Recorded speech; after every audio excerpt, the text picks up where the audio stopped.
To another Monday Night Virtual presented by 80s Wrestling Con, and this one's a big one. I mean, they're all big ones, but this one is an especially big one. We are joined tonight by former WWE World Tag Team Champions and members of, in my opinion, the greatest family in the history of professional wrestling. I'm talking about Rikishi, Fatu and Samu, the Headshrinkers, reunited here tonight on Monday Night Virtual. And it's very simple. If you want to interact with these gentlemen, you go to 80swrestlingcon.com, you place your order for an 8x10. They're going to sign it, give you guys a shout out. Gentlemen, it's great to be here. How you feeling tonight? Great, man. Great. Good to be here. See my family, my friends. Ready to get this rolling. You have a lot of history with Tommy Fierro, who put this together at sure 80s do. Wrestling Con. Known Tommy since he was a little feller. Was he? I can't picture Tommy ever being little. I think like even at 15, he was A still littler, that tall. littler fella. Well, he's been involved in wrestling for a long time, and he's coming back with independent superstars of professional wrestling. But we are glad to be here with you guys. We started doing these when the pandemic began as an alternative to the live in-person wrestling convention. So is this your first virtual signing that you've done? Second. Okay. We did one a couple weeks ago. Okay, well, it's good to have you guys. A little bit different than in person. Yeah. No, it wasn't like this. This is really nice. Well, we're going to have fun tonight, and don't forget, if you are watching this on WrestleZone.com, hello, how are you? If you're watching it on Facebook, please feel free to share the link. There might be some fans of the Headshrinkers that are scrolling on Facebook, and then they'll see this, and they'll want to get their orders in. So we're going to just get the ball rolling right off the bat. Leave your comments and memories in the chat. This one is for Bastion in Naples, Florida, and of course, it's an iconic picture with the WWE World Tag Team Championships. So he wants it in black to Bastion. Shout out to Bastion, Naples, Florida. Booger? Right.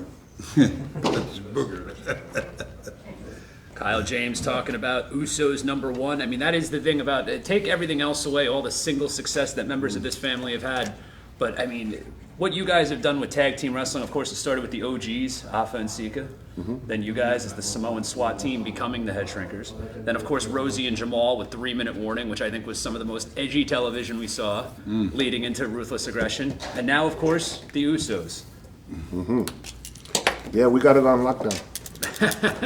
Is there a reason you think that you guys all especially excelled at tag team wrestling? Is it because of the closeness of how you were raised, or? No, I think, we were all taught in a way that we're well-rounded. We can go either way. As you've seen, we've all done tag team, singles, and you've seen them all split up two up there. But Absolutely. tag team just seemed to be something that we enjoyed watching my dad and uncle as we was growing up, and we always wanted to, be like them and make a name for our people and for ourselves. And you guys did a terrific job. Up next, we have Andy Alinsky in Mount Prospect, Florida. Andy Alinsky, Mount Prospect. Yeah, Well, the tag team deal, just to kind of follow up on what my cousins talk about, our idols back in the day were our uncles. And so when you're around Uncle Alpha and Sika, that's all we perfected and learned was tag teaming. Until not only, until as we've gone on with our careers and we've all broken up into single competition, it kind of just helped us kind of find that in the tag team lessons that were learned. We had to adapt to that because now we're not tag teaming no more with my cousin. So now you're on your own now. So we've all went through that route. But we specialize, every single one of us specialize in tag team wrestling. The lineage speaks for itself. Comments are coming in. Yeah, thank you guys for joining in. 80swrestlingcon.com. Get those orders in. Next up, we got Corey Walker in Spring Hill, Tennessee. Shout out to Corey. Of what he wants. Thank you for coming through. Oh, I'm sorry, Cody. Cody walked. Cody. black. That is black, yes, sir. In black. Where's he from? Let me see. It was in the back. It is Spring Hill, Tennessee. Corey. It is Corey? Yeah. Okay, well, it says Cody on the front and Corey on the back, so I guess we'll make it to Corey. There we go. Corey. It's All right, Corey. JR Sanchez wants to know, Rikishi, did you get a gold record for your work on WWE Original and your single, Put a Little Ass On? Of course, I should be platinum by now. We're going to have a lot to talk about, I'm sure, with that character as well. But right now, we're focusing on the Headshrinkers. All these orders are coming in for the memories. I mean, we're still working on these Headshrinkers photos, but then we're going to get to the Samoan SWAT team. I'm sure people have a lot of memories about that. Corey, you're verified. There you go. Next up, this one doesn't have a name on it. It says just signature tag team champions. So I'm going to skip that one if you guys want to figure that out so they can get their shout out. But this one's for Anthony Zalowski. It says just signature. No, I know, but we like to give their name like for ordering. So this one's Anthony Zalowski in New York. This is just the signature. Shout out to Anthony, New York City. Mark Santos says, like your hair. I know he's not talking about me, so you gentlemen, there you go. All right. Kyle James, I only watch SmackDown because your family runs the show. There it is. Just sign it? Okay. You got that right. All right, so to a mystery person from parts unknown, just the signatures and tag team champions. All right. Verified. There you go. Dustin Fedor says, I'm still mad about when Rikishi ran over Stone Cold. Yeah, so am I. That was 2 years of build-up before we found that out. And I actually thought it was done pretty well when all was said and done. And then, of course, that Hell in a Cell match that you wound up having afterwards. I'm sure I'm still hurting today. Don't try that at home. And next up, we got Chris Cooper in Roaring Spring, Pennsylvania. He wants it in black to Coop. All right. Shout out to Coop. 80swrestlingcon.com. If you're just joining us, get those orders in. We're going to be here with the Headshrinkers till about 10 p.m. There's plenty of different photos for you to choose from. You can also check out the list of all the upcoming signings we have over the next few weeks and months. So 80swrestlingcon.com. Right. Jason Heasley, looks like you're still ring ready, fellas. Holding up well. That's always got to feel good to hear. Mm-hmm. Well, you know what? I guess I can speak. We miss you, the fans. Thank you for joining through. But as far as the traveling and taking bumps, been there, done that. The beautiful part, for me and us is now, taking time to catch up with our family and our grandkids is so important for us to get that quality time in. We've been on the road so much sacrifice has been made, missing birthdays, Thanksgiving, Christmas, weddings, and things like that, because we were committed to the business. And passionate to never, I don't think we ever missed a town. It was important for us to show up and show out. Absolutely. So now it's our time. Now we kind of just, every now and then we enjoy doing these, but for the most part, it's our grandkids and our family. Without a doubt. Did it take some time adjusting to that life after missing so much for so long?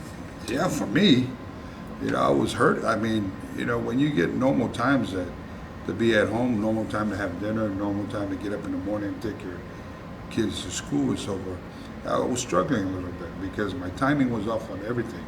Not only from, the time that we're going to bed is that's the time we're performing.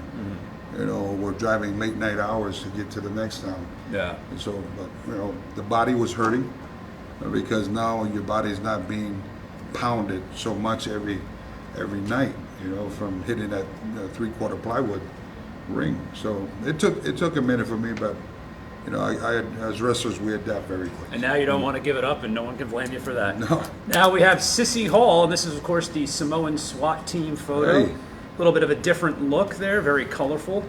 The face paint and whatnot. There's for Sissy Hall to Sissy. 80swrestlingcon.com. Don't forget, if you're watching on Facebook, share the link, spread the word. Someone can just be scrolling around bored on their news feed. They could see these two gentlemen, go, oh wow, I'd like to get a picture. They can go to 80swrestlingcon.com and do just that. Next up, all the way from the United Kingdom, we got David Cartwright. How you doing, David? David, how you doing, buddy? To David. There you go, Sissy. You are now verified. I like hearing that. Looking through the comments, Les Norris Jr. wants to know, what was your favorite match together and why? Is there one that stands out over the many thousands that you probably had together? This one for me. We had a lot of good ones. Well, we won this right here. From the Quebecers. For me, because we just came off the beach of Pensacola, and if you see Sammy on that night, he's like burnt like a lobster, and he was in the dressing room, we putting on oil, like trying to put on, and then to go out there that night, and we had probably one of the best tag team bouts that we'd have with the Quebecers, and it was a huge night. To be there to celebrate with my cousin, my uncle Alpha, and Captain Lou, the legend, right? Yes. So, Yeah, somebody. Mr. Crazy Captain Lou. Somebody who's much loved and revered, especially up around these parts in New York and New Jersey, and who fortunately was very active even on the independent wrestling scene up until right when he passed away. So Captain is very well missed, and I can only imagine what it was like to travel with him. Oh, lessons learned. Yeah. I don't think. A lot of fun though too, right? Yeah, definitely, man. Never a dull moment. But But I did hear a lot of the same jokes. A Often lot of take damn them years. God. Tej Schaefer to Tej. Teej. Shout out to Teej. I'm just trying to. These comments are coming in so fast. So, guys, please bear with me.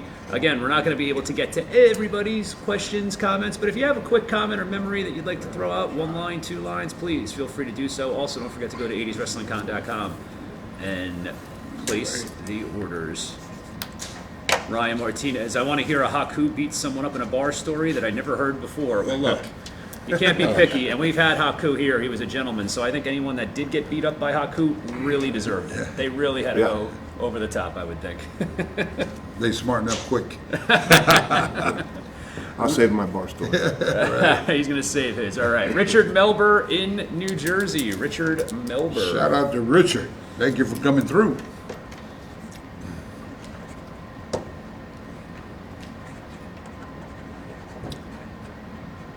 The80swrestlingcon.com here with the Headshrinkers tonight. Rikishi, Fatu and Samu will be with Val Venus next week. You can also see the list of all the great upcoming signings we have.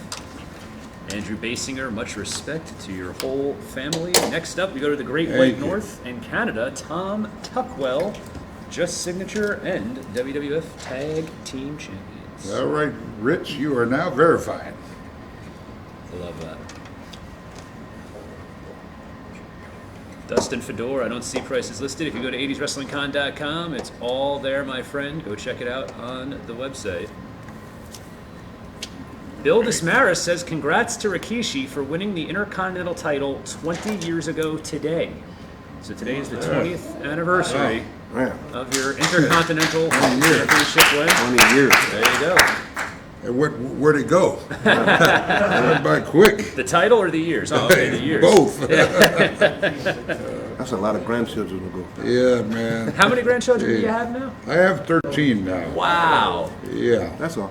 that's it. And I bet they keep you young and active, right? Oh man, you love it, man. I mean, I never 6. knew it. I I'm never trying to knew it catch up. until it's time to. What you're at we're 6? learning now, you know. I'm at 6. I need to catch up to. Beautiful thing. You get to see them grow. You know what I mean? You're home. You got quality time. That's the thing. You're home. You're able to watch them grow up. Yep. A lot of stuff we sacrificed. Now he's got more than double the amount of grandchildren you need to catch up. So obviously the 6, you still have energy for 7 more. Well, it used to be. I used to say I'm too young to be a grandfather, and now in our life now, that's what it's about. It's all about the grandchildren, and the kids coming up. That's awesome. I mean, we miss you guys, but you know, not enough to leave home to worry your kids. I hear that. I hear that. Next up, we have for Jan in France. Jan. in France. We're going international Oh, tonight. oui, with oui, the oui, Headshrinkers. oui. Pretty soon. It's the only French I know. Yeah.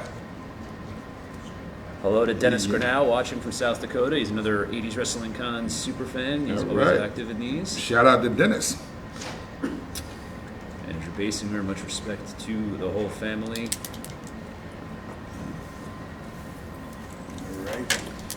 All right, next up, David Azacino in Malden, Massachusetts. Hello, David. All right, David. We'll eat all them lobsters up there. Yeah, lobster rolls. Can't go wrong with those ever. Oh man.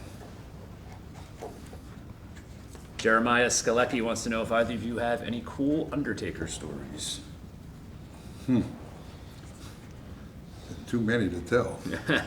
You know, let's just say we all liked it, Jack Daniels. I've heard that.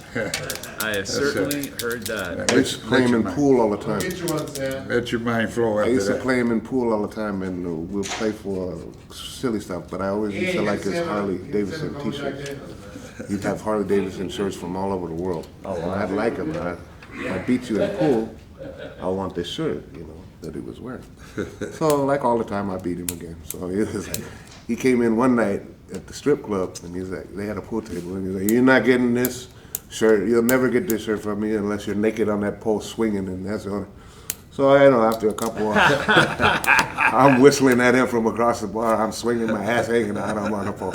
He gets pissed off. He take off the new shirt. That's how much he loved those Harley shirts.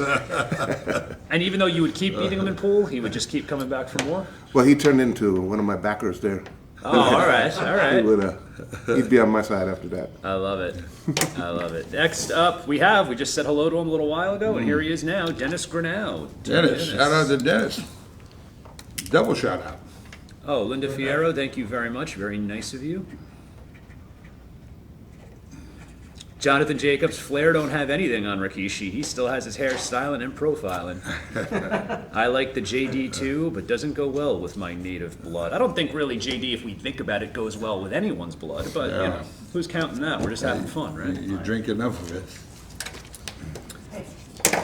Andrew Basinger is bringing up, asking any good stories about Yokozuna. I actually just want to give a shout out and say that I watched the WWE Icons documentary that you were a part of, and so many things, and I was a big Yokozuna fan, but that documentary talked about so many things that I think the average fan or even a super fan wouldn't have known. So that was very, very well done. Yes. So if there's any Yokozuna stories you'd like to share throughout the evening, please feel free to do so. I notice you're actually wearing the Ultimate Oos t-shirt. That's from the Samoan Dynasty clothing line, which is also awesome. Great stuff. Next up, we got Cliff Rollins in Rockaway, New Jersey. Cliff Rollins. Cliff Rollins. You are now verified. I like that. You got like that old school radio announcer voice. Hey, everybody, how you doing? Your life after wrestling. Now it's becoming like a whiskey debate in the comments. Oh, really? People, Crown Royal. Look at what we've seen. Shoot. Man. That's what Chris Jericho's always talking about, I think, Crown Royal. Well, by the time we took a shower and got down to the bar, they said, last call. So I'd order 100 shots, Taker'd order 100 shots, he ordered 100 shots. And a bartender would have to make 300 shots all. Well, that's just 3 I can remember. There was more guys there, but Yeah. You knew when we came into a bar, we were closing that bar down. Well, and if you were ordering that Every many single shots time. at last call, you were probably hanging out a while, too. Yes, of course. Meaning that everybody would be emptied out the bar. We'd still be the last ones there. Yeah. With our bags still inside the trunk of the car, knowing you got to catch a 6 o'clock flight. Oh, So there you go. that's Reaping coming through the airport. Jack Daniels smelled it. And I don't think any bouncers would ever see you guys sitting there with the likes of like The Undertaker or Yokozuna and say, all right, it's time to go. I don't think that happened. We were never about that. I don't think so. David Angus in Canada. To David, this one's in silver. Canada. Shout out to Canada. Yeah, I mean, so Comment far, ça va? we've only been here, 10 minutes? We got UK, we've had France, we've had Canada. And of course, the very exotic New Jersey, which is where we're at tonight. I used to love Canada. What's that French fry with the gravy? the poutine. That, with the cheese on it. We call those disco fries. What's our chicken spot we used to go to all the time? That yellow St. Hubert's. St. Hubert's. Yeah. And that's a Canada exclusive? Yeah. Yes, sir. We're going to silver. We're going silver? Sean McBride is up next. To Sean in silver. Guys, if you are going to ask a question, try to be a little more specific instead of just the vague stories about this, stories about that. Try to make it easier. We have a lot to get to tonight. The orders are still coming in, 80swrestlingcon.com. Also, please share this link. Let's get those viewers up. We're over 110 right now. Excuse me. Let's spread the word, see who else wants to be a part of this Monday Night Virtual with the Headshrinkers. Next up, we got Dan Mercero, also in Canada. Silver to Dan. All right. Shout out to Dan. All right, Sean, you are now verified. Angelo's saying JD Fire, Honey, or Original. I'm going to go out on a limb and assume you guys were the original. Original. Yeah. The OGs. Yeah, I don't think they needed any cinnamon flavors or honey. I don't think they had that shit. They probably didn't. I think it's all within the last probably 5 to 10 years. Next up, Matt Stevens in Taylor's, South Carolina. Red. He wants red to Matt. All right. Tracy Velez, hi. Hi, Tracy. How are you? You are now verified, Dan. In the red.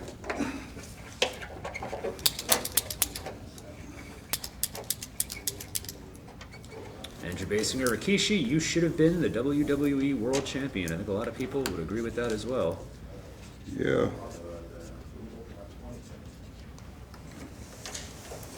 Matt, you are verified. In red. Next up, Dennis S. in Newton, New Jersey. Red to Dennis. Shout out to Dennis. In red. Ivan Santos says, if I'm not mistaken, they, meaning you, started teaming in Puerto Rico working for WWC Carlos Colon. Now, I know you worked for Carlos Colon, but was that where you started? I thought you started. I started with Sammy. Yeah. But you guys were in world class before Puerto Rico, right? Yeah. Okay. What is that, Wikipedia again? Well, shit's never right. I just read the questions as No, I know. No, Puerto Rico was way far away. We already been around. Puerto Rico was kind of a little take a break spot for us. It was close to Pensacola. We were in between WWE and WCW at that time. So, Great. yeah. So there you go, Ivan. You have been corrected. Next up, we got Cole Dunova in Deptford, New Jersey. Red to Cole. Sometimes fans remember places we've been that we don't. It's been such a while, you The know. way I drank, a lot of places. And not even just with, it's been so long, and as you mentioned, the drinking too. I mean, it was just non-stop. You guys Yeah. never took a break. Nope. So, it is hard to keep track, I would imagine. Speaking of 20 years ago today, Intercontinental Champion, look at this photo. How gangster is this? This is for Keenan Gabi, also in Canada. This is Rikishi as the Intercontinental Champion, which Shout we out found to out Keenan. he won 20 years ago today. So that is yellow. All right. A lot of people are talking about the dance moves. Shell Love, Rikishi has great dance moves. Edward Solaris wants to know who came up with the two cool dance moves. Was that something that you choreographed yourself, or? Yeah, well, we kind of fell into it Sure. in the back. You try certain things, and I was just formed with Too Cool, and came up with an idea. In wrestling, you always see the person, either win, and it's just a normal raise your hand. And so we just wanted to try something different, and it stuck. And in professional wrestling, if you go out there, the fans will tell you whether they like it or not. And it was one of those things that when it stuck, it was continued on. I remember being at the Royal Rumble in 2000 at Madison Square Garden, and if I'm not mistaken, that was the first time I remember in a Royal Rumble match where they did a little bit of a comedy spot where the three of you wound up in the ring together, the music went down, the lights went down, the music went up, and you guys did that dance. But now we see something along those lines in every Royal Rumble, but you guys really were the first, and I gotta tell you, I cannot remember a time where Madison Square Garden may have been louder. I mean, that was just wild to see. Nobody expected it. Yeah, well, again, the fans, they love it. They're gonna stick with it. And it's been over 20-something years, and there's still fans on TikTok today send me videos. And so I just started doing. My son turned me on to TikTok. I have no idea what TikTok is, and so we did the date. It's a duet. So when they show them dancing, and then they show me on the video watching them dance, and that kind of caught on fire. Yeah, I think the fans appreciated me acknowledging them absolutely. doing the dance, and it's just that same, that old electric slide, two to the left, two to the right, two to the back. We've all done that, and that dance actually came from inside the late night in the bars. As a matter of fact, over here at the Jetport, New Jersey, we closed that bar down, and we just all start just dancing. Oh, that's great. That was probably after 50 shots. Sure, of course. 50 of the 300 Right, that were yeah. ordered. And let's also not forget there was like Lookers right there by New Yeah. Airport, the diner, where there's pictures of everybody from that era hanging up on the wall. What a great place, because you could have a diner, a strip club, and a pool hall all in one. And it was just convenient for the boys. Yeah. By the time you got out the garden or down here down the street, you wanted to go to a place where it's just quick in and out, and plus the food was good. Yeah, it was very, very They're good. very good to us. Shout out to Lookers if you're still out there. There, I believe they are. Next up, we got Ryan Evans, just signature, and Okay. FKASST. Graffin Gardiner Jr., the Headshrinkers deserve to be in the WWE Hall of Fame. I would say anything's possible for that happening now that they do multiple inductions and whatnot. I wouldn't be surprised. Well, if you that guys happens. go ahead and send your votes on it. You know where the website is, WWE.com, pound on the doors. There you go. That's the way things get Let's done. get it going. You guys look great. God bless you. They do look very, very well. It's that retirement, the relaxation, and 13 Yeah. grandchildren between them. The body's getting healed up now. Next up, Marshall Hodge, another 80s Wrestling Con regular in Murfreesboro, Tennessee. Murfreesboro. Used to live on Murfreesboro Road. Oh, okay. All right. Look at this There you handsome guy right here. Eric Walazonia in Rockford, Illinois, blue. To How do you Eric want this? Blue. In blue. In blue? Yes, please. Yes, sir. To Marshall. Marshall. Raise the roof. 80swrestlingcon.com. Get those orders in. We are here with the Headshrinkers tonight. We're going to be with Val Venus next Monday. You can also check out the list of all the great upcoming signings we have from now until the end of October. Also, don't forget about Virtual Mania 2 coming up at the end of August. Great lineup for Virtual Mania 2, all focusing on the Attitude Era. Next up, also in blue, Don Simmons to Don. All right, Marshall, you are now verified. Raise the roof. Oh, jeez. You For know, that photo, that's it. you know I'm gonna That's have a got to be in question. Canada. I think that's in Canada. Well, this That's is Montreal? This is from Sissy Hall, another regular. She had a signature before, Paul Caccione's monkey. but I have to Oh, know. that's right. I have to know the story behind this. She said it was whose monkey? Paul Caccione. This is why you know you're with legendary wrestlers, because I'm holding up a picture of a man holding a chimpanzee. And he just goes, "Oh, that's Paul's monkey," as if it's the most normal thing in the world that you would just have somebody. Oh yeah, that's Paul's 27 monkey. years, you still remember who it is. What is the story behind this? First of all, I love the glasses. That monkey got me to smoke weed one night. The monkey got you to Well, smoke. they were smoking weed, and the monkey came over there and took the damn joint from some guy, and they smoked it. It was the damnedest thing I ever seen. And then the monkey, I was holding the monkey, and he's holding me, but he's really strong. And he passed me the joint, so I'm not going to say no. That's great. That is great. Now try explaining that one if you get pulled over. No, Yeah, I'm not monkey. stoned. That's what you It said. was a monkey who made me do it. Well, that's to Sissy Smoke Hall. one with me. To Sissy and Or also two, or three. Sissy You has. see, I did, because he gave me a big kiss. He looks like he's that's a very happy monkey. Yes. That's a freaking iconic picture there. Also for Sissy, here we have Rikishi. Oh, Sissy, shout out to Sissy. In red. In red, okay. Thank you for a reminder. You're welcome.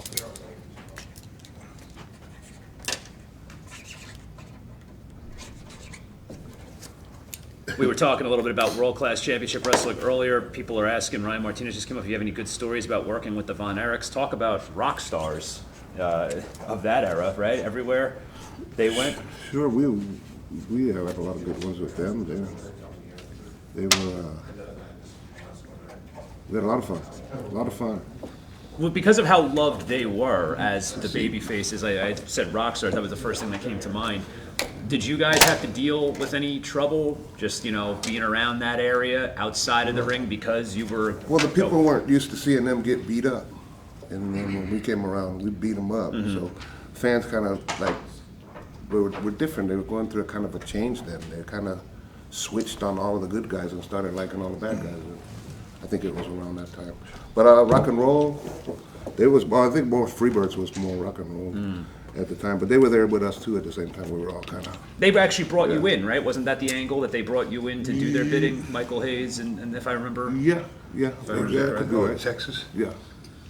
That could be right. Next up, Chris Dombrowski in Caldwell, New Jersey. I'm going to have to remind them of Chris. some stuff because, sometimes monkeys made them smoke marijuana, so things happen. Yeah, monkey.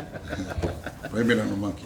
And I'm not taking it. Anthony D. Simone in New York. Just signature signature, for okay. that one. All right, make sure Sam's drinks are right, brother. Just signature. It's a park apartment. Which Ryan? Oh, that Ryan. Okay. Yeah. Well, there you go. He's on Samu duty. Nathan Pierce, we talked a little bit about Captain Lou earlier. Don't forget, when this signing is concluded in the next couple days, you can go to 80swrestlingcon.com, watch the entire 3-hour signing. So any questions that we don't get to, if they were asked already, you can always go back and watch the signing. This is for Emil Menard. He is a super fan of 80s Wrestling. And this is for Rikishi, but he also has one for Samu. Another great photo right here. Shout out to Emil. He almost looked like a boxer in that photo, getting ready with the taped fist. Broken hand. Oh, so that's a cast, actually. It's not a taped fist. No, it's tape. Oh, okay. Oh, But so it was broken. Is that We can't take time off. You E-M-I-L-E? take time off, somebody will take your job. okay? I just Unreal. want to make sure. Is that Emily? Emil. E-M-I-L-E. Emil. Bo Oliver, we love you guys here in Maine.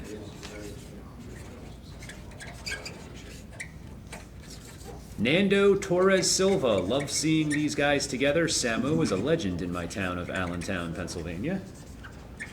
Yes, he is. All right, Emil, you are now verified, my friend.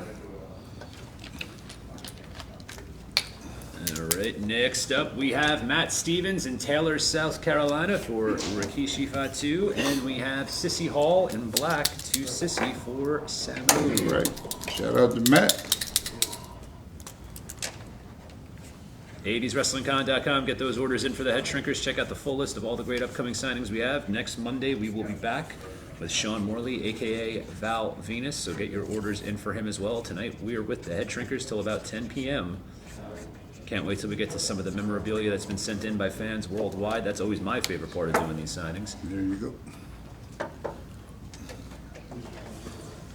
All right. Next up, Lowell Reed in Middleburg, Florida, to Lowell, WWE Hall of Fame 2015 in red. All right. Shout out to Lowell. To Lowell.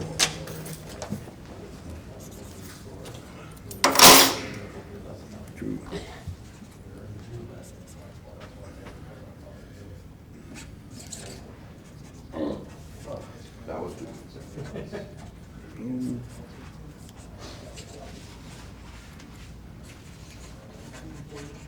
Okay. You are now verified, Low. Next up, we have Steve Wild in the UK. He wants it to Steve, and he wants, I always back that ass up. That's what he wants. Okay, Steve. Just keep saying that throughout the evening. Yeah, Okay. I always back that ass up. There you go.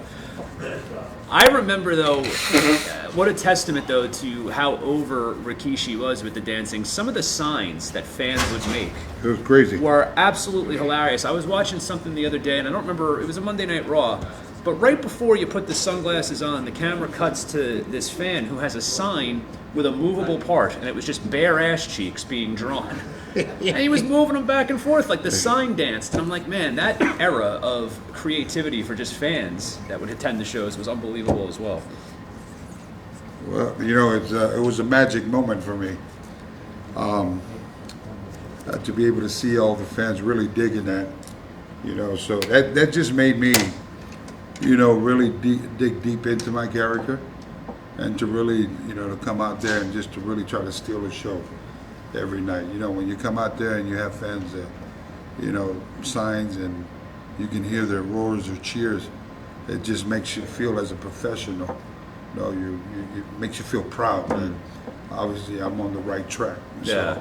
So my job was just kind of try to stay healthy. You know, I had to put on like 400. You know, I was the biggest I was ever in wrestling was 425. So did they tell you when they presented you with that character, like, we'd like you to gain weight, or? No, it wasn't for me. It was just, you know, You know where they're in that going with character. it. Yeah, I felt that I needed to put on weight for this character, you know, and it worked. You know, I kind of gauged it to where if it affected my performance, then I would kind of come down. But the character to me at the time looked good being bulky. Yeah. You know, so. And you had been the Sultan before that, so Yeah. so you go from, I mean, of course, the Headshrinkers, then there was Fatu making a difference, Yeah. then the Sultan. When they present you with Rikishi, obviously, I don't know if you would know that it was going to be as huge as it became, but was there an excitement of like, okay, this is something I can really delve into? No, I was really question mark on it, because I didn't want to, bite off the character of my cousin, Yoko, due to respect to him. But during that time, I signed a contract for 4 years for the Zoltek, and within a matter of months, they put the kibosh on it, and I was on the shelf. And so for 3.5 years, I believe it was, while I was out of the scenery, I was, going up and down from Memphis, Tennessee, and I would see Kurt Angle and those guys in for Jerry Lawler's TV. And, I think it was during the 90-day period my contract was going to be up for. And they had Bruce Pritchard come there, and they were actually coming down to look at, keep an eye on Kurt Angle, just to see how his progress was coming. And of course, I haven't seen the office in a while. We just talked on the phone.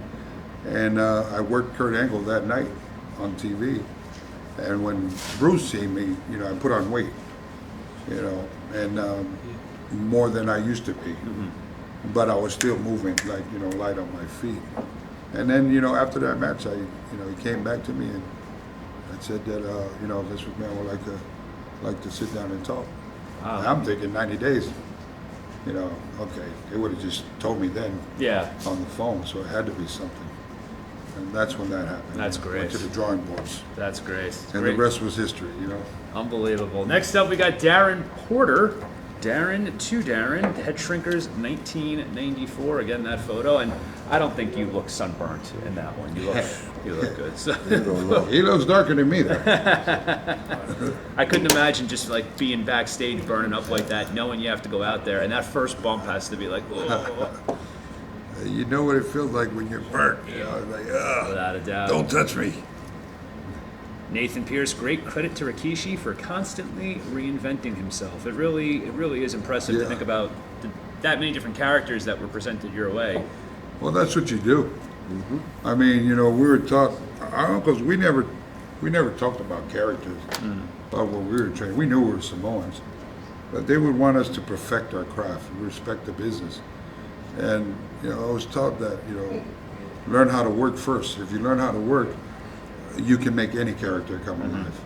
And in this business, you try to find something that sticks.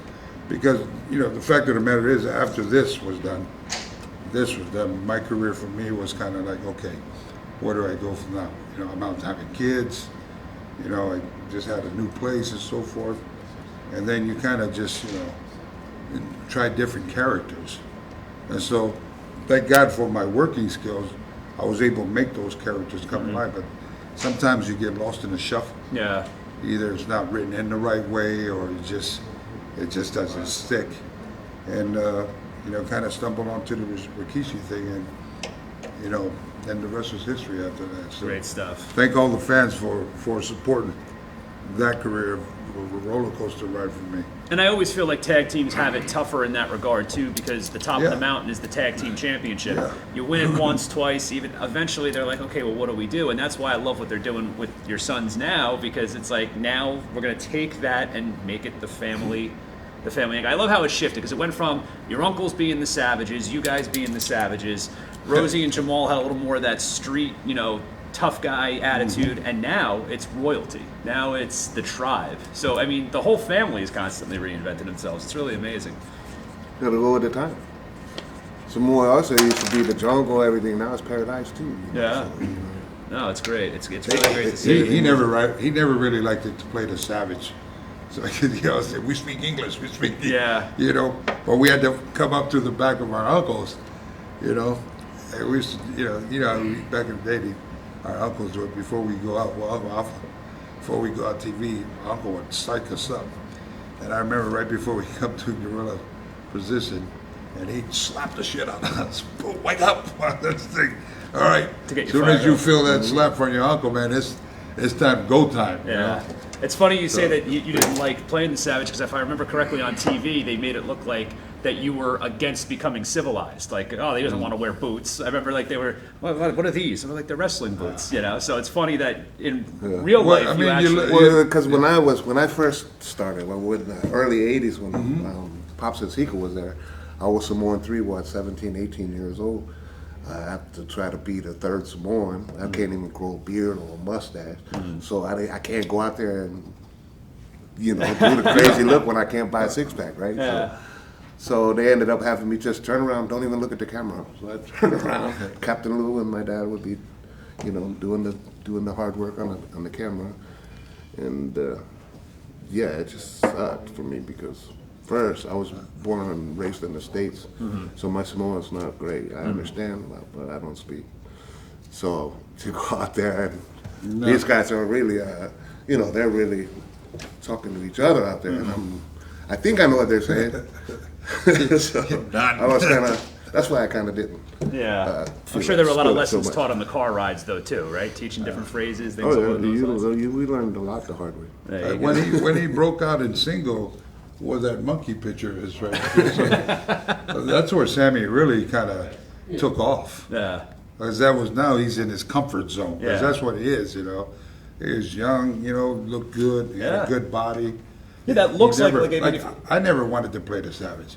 Because we were coming up behind our uncles, but we can speak English. So we wanted to do our own there, to be able to cut our own promos and so forth. yeah. Well, I remember they did that with your cousin Yokozuna because, we'd just make the noises and then they Yeah. turned him face and they just went one day backstage and he cuts this perfect promo in English. And as an 11-year-old kid, you're like, what the hell? They've been Right. lying to us the last 3-4 years. He was so good, he made you believe. Exactly. Next up, Richard Samuels. Richard Samuels. Shout out to Richard. 80swrestling.com. Get those orders in. We are here with the Headshrinkers till 10 p.m. Next week, we're back with Val Venus. If you have any memories, keep them coming in the chat. We have a lot to get to, though, too, so Wow. calm down with some of the questions for now. We have time. We're going to be here till 10 o'clock, but any memories or anything? Did you ever run into these guys on the road? Feel free to drop that in the comments. Next up, we got Sly Fitzenko from Illinois. Blue to Sly. Right.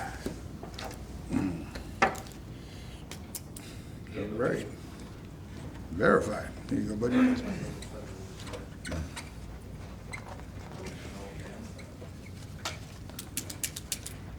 All right, this one. Sorry, I just want to get these all stuck here.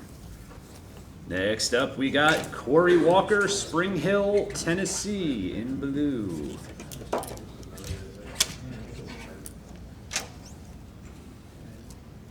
You are now verified, Sly. Bruce Althouse says, looking good, Samu, miss you, Oos. Now, for this, cornbread white boy over here, can you explain to me where Oos came from? Is that something in your culture, or is that just a slang term? Well, it's Uso, Okay. the correct U-S-O. Uso Okay. means brother. And so, but Oos is kind of like a slang. Okay. So once somebody calls you Oos, then it's kind of like we're brothers like that. Gotcha. So if you ever see any Samoans, if there's any Polynesian, what's up, Oos? Like we can be in a whole crowd, but if we hear that, we're turning like, Okay. must be a, That's cool. So it's just a way of just calling everybody brother. Yeah, because after it's been used so much on TV over the last, couple of years, I feel like now I hear it more and more, and I'm like, you know what? I have to ask Yeah, the guys yeah. exactly what it People means. aren't even Samoan calling each other Oos, right? Yeah. It's No, true. yeah, Bruce Althouse. Let's see. I don't think he's Samoan. I can't really tell by the photo, but I don't think he is. Next up, I we can tell got by the last name. good point. Dustin Slade in Canada to Dustin. Canada, wee wee. Where part is that? Montreal? Where are you from there? I think it just says Canada. Sometimes they're specific, sometimes not. All right. 80swrestlingcon.com. Get those orders in. We're here with the Headshrinkers till 10 p.m. Don't forget, we're back next Monday with Val Venus. Shout out to Val Venus. I haven't seen Val in a while. Val, So bring me some samples. Yeah, Tommy, I'm gonna hope for that as well next week. I may have to partake You before. got Ian Levy here, you're good. Yeah, he's not just the Hallelujah. catering manager. all right. Dustin, you are now verified. All right. Up next, we got Gworky Mates in nearby Weehawken, New Jersey. To Gworky, G-U-A-R. Okay, why would I wonder if that's a nickname, Gworky. Never. That's different. This guy got to be military. Yeah? Just sounds like, they call each other. Oh, Tommy had mentioned Lance before. He's in the chat. Much love, Dad and Unc, legends, right here. So you were just actually asking about him before we went live. He's here in the chat. Who that? All right. Your son. Lance? Lance, can you help me with my brakes? A little bit of car trouble. He's good at it. He can do it fast. Me, I can do it, but it's like brain surgery. Yeah. It'll be messy. But do you watch the YouTube videos or do you just go right into it? Yeah. I If do. I get stuck, this new cars is a doesn't? lot different than the cars we There you go. Everything is. Oh yeah, now you just Computerized. change a headlight. Forget about it. It's insane. Blue Desmaris in Warwick, Rhode Island. Bill Desmaris. He wants blue to Bill. Blue. You guys have this autograph stuff down to a science. You always wonder when you're going to do these, 'cause, you know, different speeds, different whatever. You guys are pretty good. Sometimes guys will write two blue, two red. We have to redo them. So Well, it's called paying attention. We always been one big kind of guys. Thomas Jr. says some great memories with Sports Fest, Gary Albright Memorial Show, and Yokozuna Memorial Show. Yes. Samoan Dynasty for life. Thanks for your support. All right, Bill, you are now verified. Andy Olinsky, how often do you get to see the Usos and Jacob Fatu wrestle? Great to see another generation of your family excelling. I'm sure now that you're at home, you're probably watching quite a bit, right? Pretty much. We don't, only when they're on or they get ready to have a match. It's kind of, you know, till this day, like we were taught, we're still able to, you know, kind of come up with a game plan of, you know, what to be able to, you know, perform and so forth. I always like to talk to them and how they're feeling. You know, how's their body holding up and so forth, because, you know, at the end of the day, you gotta, if you're not feeling good and your body's not up to par, you know, I don't tell them loosen up. I say, well, you gotta dig deep. You know, a lot of people don't know, but sometimes, you know, most of the time wrestlers, you work injured. And you don't wanna like be out of that spot because you're injured. Yeah, in our When day, you that wait would so long. cost you a job. Yeah. That's what you would say before the taped fist Yeah, broke there's in. 10 people waiting for a position in there, and if you can't perform, they're gonna move that camera to somebody else. So, hurt or not, that's why we always good at complimenting each other, helping each other when we were hurt or out there. We would kind of try to help each other and pull out slack. But we never really, like he said, we never really missed nothing. We went out there hurt night after night for years. But we were young, hungry, Yeah. trying to make that name for us. Yeah, absolutely. Quiet on the set, please. 80swrestlingcon.com. Get those orders in to Colt Campbell. Joe, get rid of them. Yeah, it's very loud. It's like distracting loud. That's two Colts. Some Colts. Colt Campbell. Shout out to Colt.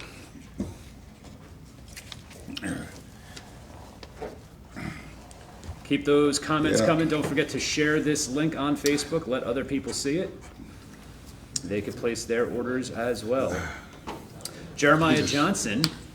Funny story, met Samu a couple of years ago, and I didn't think it looked like Samu. But when he stood up and made the head shrinker face, I knew then it was him.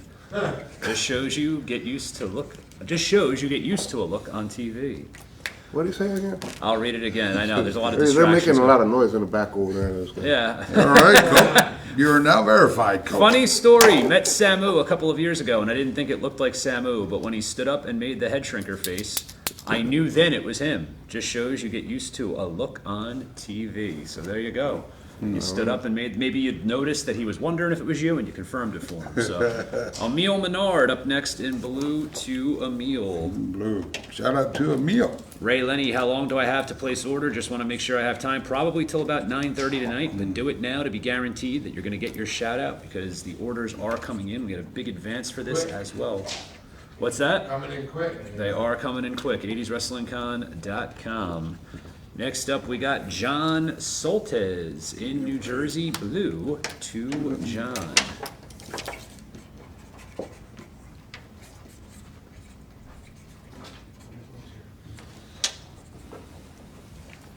All right, Emil, you are now verified.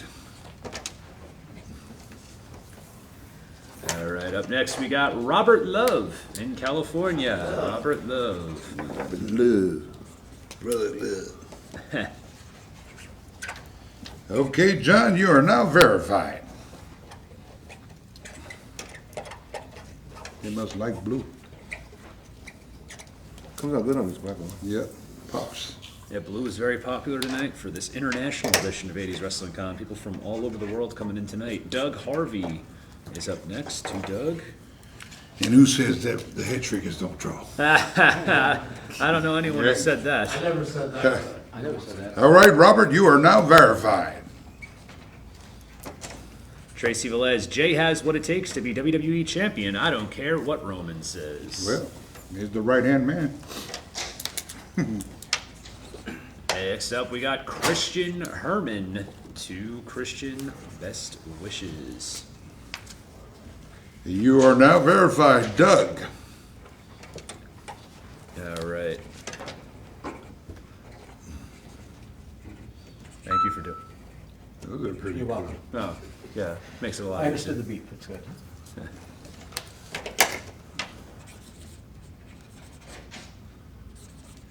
All right, next up, we got a solo shot of Samu. This is for Cliff Rollins in silver to Cliff. And we also have a solo shot for Harold Howell in Las Vegas, Nevada for Rikishi. All right. And silver. Silver. Was there a specific time that you remember where they told you, okay, we're going to stop the Rikishi Fatu and just go with Rikishi? Because it seemed like over time they just faded out the Fatu and it was strictly Rikishi. Yeah, that just kind of just faded out. Yeah. You know, it kind of just didn't fit, you know what I mean? You know, another thing was when I did the Rikishi Fatware, PHAT. So I think it was some type of hip hop company Okay. with the Fatware. Mm-hmm. So we had to drop that fat out, and we just dropped everything. Yeah. Just left it at Rikishi. Rikishi, simple to Yeah, the point. Although I do simple. remember one of my favorite Chris Jericho promos because back then that was Mm-hmm. when he was doing the real juvenile, immature stuff. Dean Yeah. Malenko was Stinko Malenko. Mm-hmm. And I remember he was talking with you one night and he called you Rockachichi Fatu. And Mm-hmm. I was like, oh, all right, did he just improv that one? Rockachichi Fatu? But yeah, how hard was it during those Monday night times, especially like the Monday Night Wars? There were so many off-the-cuff moments. Were there ever any times where you had to stop from breaking character and not laughing during a promo like that? Oh yeah. I mean, you know, you when you're out there live, Yeah, you know, you got to kind of just put yourself into it, yeah, and whatever happens to me is organic. You know, be organic, and that's for me the best TV. yeah, Is you can't. You know, we're not the type of like we can't. We don't like being given script stuff. Just give us the bullet points. Yeah, tell us and where let us you're going, we'll yeah, get let you us pull it absolutely. in our own words. And I like when ribs happen on live TV. You know what I mean? Because it gives the boys a chance to laugh about it. you yeah. know? It breaks up the monotony a Yeah. little bit. You know. Next up, Rich Pittner in Garfield. New That's what you're Jersey. supposed to do is to go out there and have fun as a performer. Yeah. Absolutely. Different growls, different pops. And for Samu, we got Bill Nolan in Bensalem, Pennsylvania. Just the signature right there.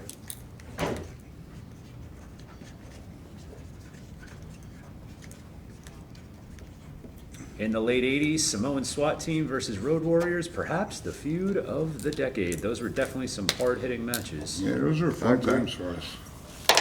Yep. You know, back in the day, there wasn't too many. Like we like working snug, Yeah. snug men. You know, and I think back in the day it was just only a few Road Warriors and Steiner Brothers. And back in that time of WCW, right? And we danced a lot with Road Warriors. I think for a whole year. Yeah, And we were just coming in. We were like the original Paul Heyman guys. yeah, You know, and then we sold out many arenas for a whole year there, and then moved on to the Steiner brothers, and we're very happy to work against yeah. those two teams because how they work solid, you know. They didn't cry when they got hurt. Or, they were kind of down our alley. Oh, and you had, That's and the true. matches. I remember, you know, again being a New Jersey kid, watched a lot of WWF during that time. The matches with the Steiners and the WWF were great as well. So I mean, again, you would see those hard hitting tag matches. Yeah. They weren't very common back then. No, for us, you get people when you work against them, and you get stiffed a little bit. They're like crybabies. If you're in this business and you can't take a hit, then you're in the wrong business. So those guys at Steiner's and Roadwork, we all day long would come back, Yeah. and we loved it. And I'm sure all the boys back there were like, "Those guys are freaking crazy." We have to follow that. Next up, we got Cliff Well, Rollins. they knew to put us last. Silver to Cliff. That's me. Silver. Shout out to Lowell Reed. Cliff. Thanks for years of entertainment, gents, and thanks for taking time for the fans tonight. My Wi-Fi connection is fighting me today. Oh, Saw Rikishi sign my picture, so that was awesome. Well, thank you, Lowell. Hopefully you can get that Wi-Fi issue figured out. yeah. it's probably Sprint. Or AT&T, what I'm dealing with. Jeremiah Johnson says, was it just WWE Control changing the name to the Headshrinkers, or was there a choice to still be the Samoan SWAT team, and you decided for a change? No, they wanted us to be a New Guinea headhunters. We were like, nah, I don't think so. Yeah, and I think that, what a name, the Headshrinkers. If you're not even a wrestling fan, you just hear that name, you're going to go, oh, I want to check that out. What's that all about? I liked it better. I wish they would have kept SST, but we own that, so There you go. you know what happened there. And we were talking a little bit earlier about the Sultan, of course, and this is for Bill Nolan in Bensalem, Pennsylvania. What an interesting gimmick the Sultan was, especially because you had not one but two managers, Bob Backlund and the Iron Sheik. Talk about Yeah. two. I actually, this was one of my favorite characters when I broke out into a single. I love being a heel. For me, it's easier for me to be a heel. And when I did to make a difference, it just didn't, it was a true story. I got shot by a drive-by shooting and trying to make a difference, but it didn't stick during the time. And then when this opportunity came along, I loved it. And this was a lot to do with Vince's idea. And in this, our business, we know when Vince comes up with a character, he puts put gas behind it. And this just so happened, they stuck Sheik with me and Backlund to kind of really give me that push. And Bret Hart during the time was babyface, I believe it was. And they had the Patriot there with Dale Wilkes. Wilkes was there. And somewhere while this was going on, I was killing people on TV every Monday. I think it was 2 or 3 months. They were feeding me people. And during that time, Bret turned over heel. When he turned heel, then he was going to run now with the Patriot. And of course, who better to put over the Patriot? A guy from the Middle East. Yeah. Set him up for Bret. And this character too kind of got lost in the shuffle. And it was it. I was actually signed a 4-year deal earlier, and I was sitting at home, I think 3.5 years. Wow. So it was good and bad. No, it was definitely a memorable character, and I can only imagine what those car rides with Bob Backlund and Iron Sheik together Oh, my were goodness. probably like. I mean, I can't even picture it. Angel. I see Sheik trying to give Bob the gimmick. In my mind, that's all. Yeah, that might be the first time ever where the charge was actually babysitting his manager on the road. I can only imagine. They were fun. No, yeah.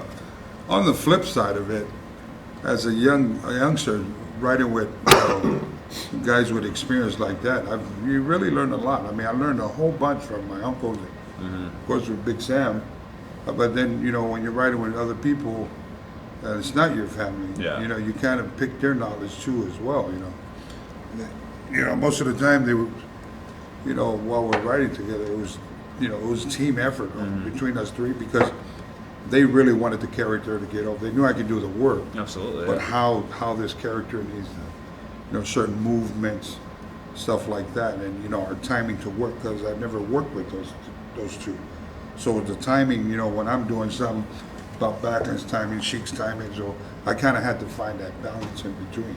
Just to go back to what you were discussing earlier about the making a difference Fatu and how Yeah. it was based on a true story that you really were shot and whatnot. I remember I don't remember exactly when it ended, but you were involved in that towards the end as well. They would have you come out almost as if you were stalking him, watching him, and there was almost a tease to that he was somebody from your past. Do you know where they were going with that, or was it just kind of like being taken week to week? I kind of forgot. I think we were getting ready for me to come towards you and Matt's way. Well, that was As a what we heel, were right? trying. We were The trying to get gangsters. you to forget that and Come with and you. just kick some ass. And again, my wheels got mixed up with the office.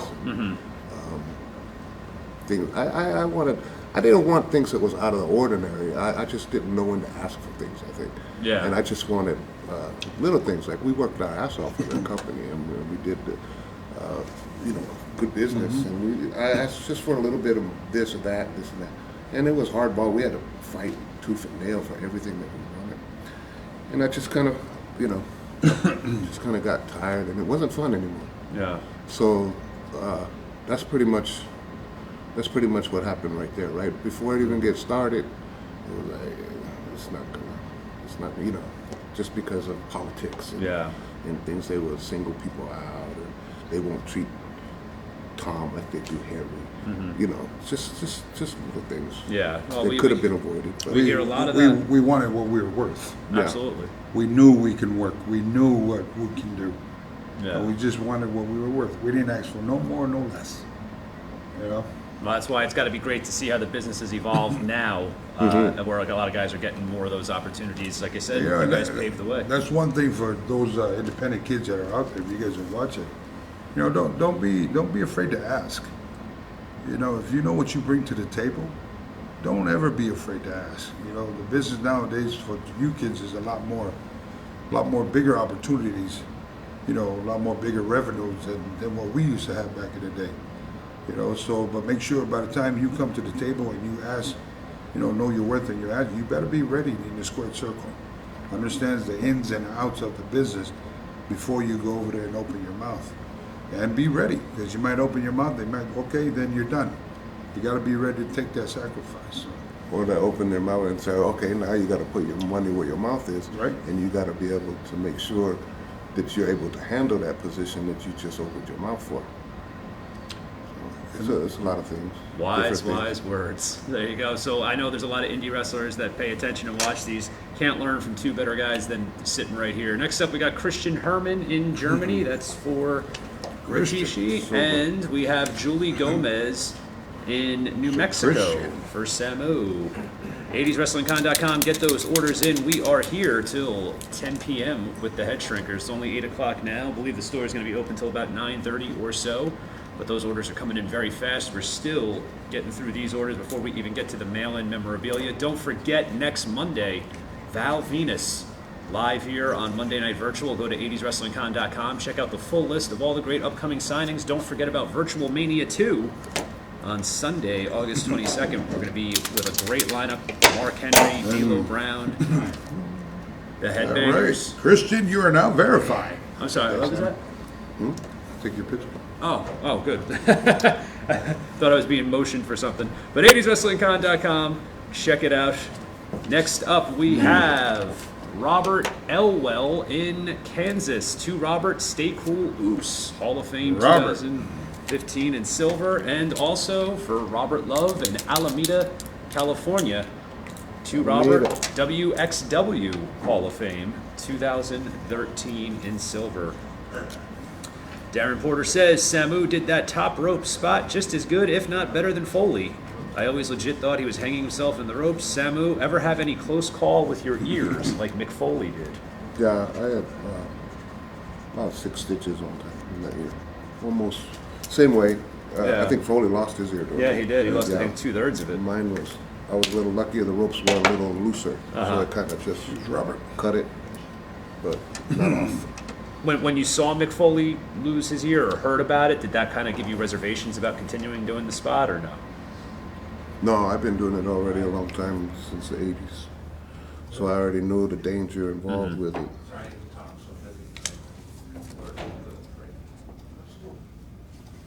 Tracy Velez, Rikishi, you have a big family. Are you also related to The Rock?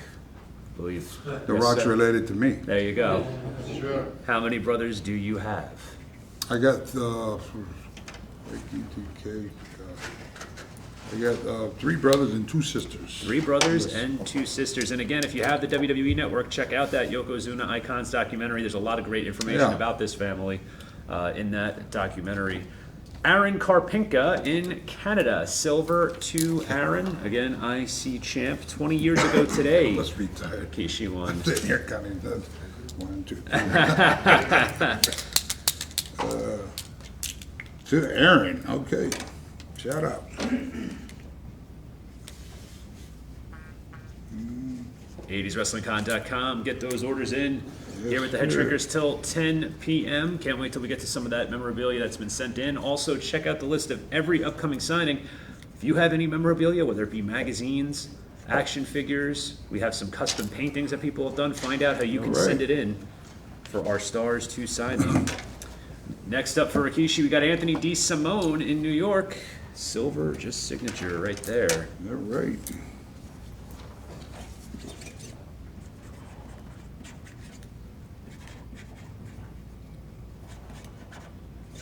Alrighty. Okay.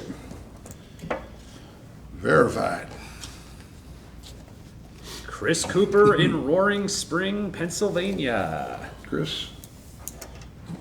The Coop. To Coop. 2 Coop, yep. 2 Coop in silver. The coup de grace. Tracy Velez is asking, and I don't recall if you did or not, did you guys ever wrestle the Hart Foundation? No, I think, right, they had already split by the time you got to WWE? Kinda. I remember. We had higher energy. Yeah, High Energy, right, which was Owen and Jim Neidhart, and then Owen and Coco. Yeah. You're right, Owen and Jim Neidhart were the new foundation. I apologize. They kept those same Coop. outfits, though. You're verified. Coop. Ben Turnbull in Canada. You got a verified Ben right All there. right. To Ben. To Ben.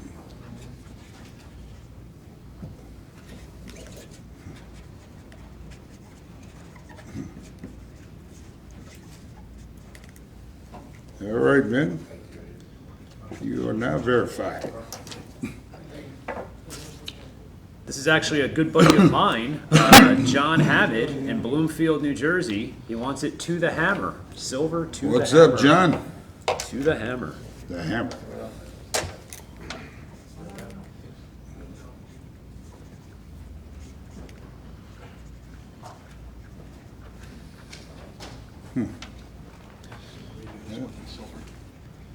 Oh, okay. All right, they just need this one redone. Silver.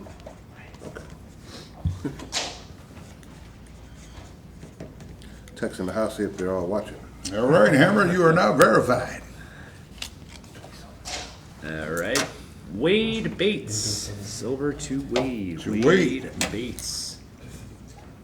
That's garbage. Garbage, we can throw that away. All right. Craig Wilbur wants to know, Rikishi, who did you enjoy planting a stink face on the most? Anyone deserving of a stink face that didn't get one? Which I have a little bit of a follow-up to that. How nervous were some of these guys the first time they were going to endure that? Like when, you know, they were told, okay, you're about to have this man have his posterior right directly in your face. Well, I wasn't in that conversation. Okay. Whenever that happened. You know, to take it back to when that character first came about, they haven't seen me in a while because I left as a Sultan. Uh-huh.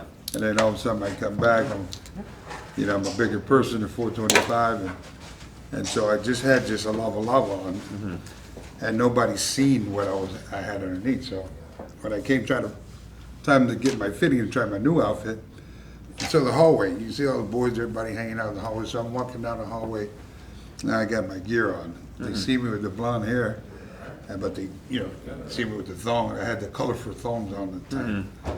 You can almost, my ass got hot because you can almost feel people like that smirking. Yeah. You feel like it was a rib. Yeah. And so I kind of never forgot that. I'm walking down and, in my mind I said, okay, these guys here, they laugh in your face and stab you in your back.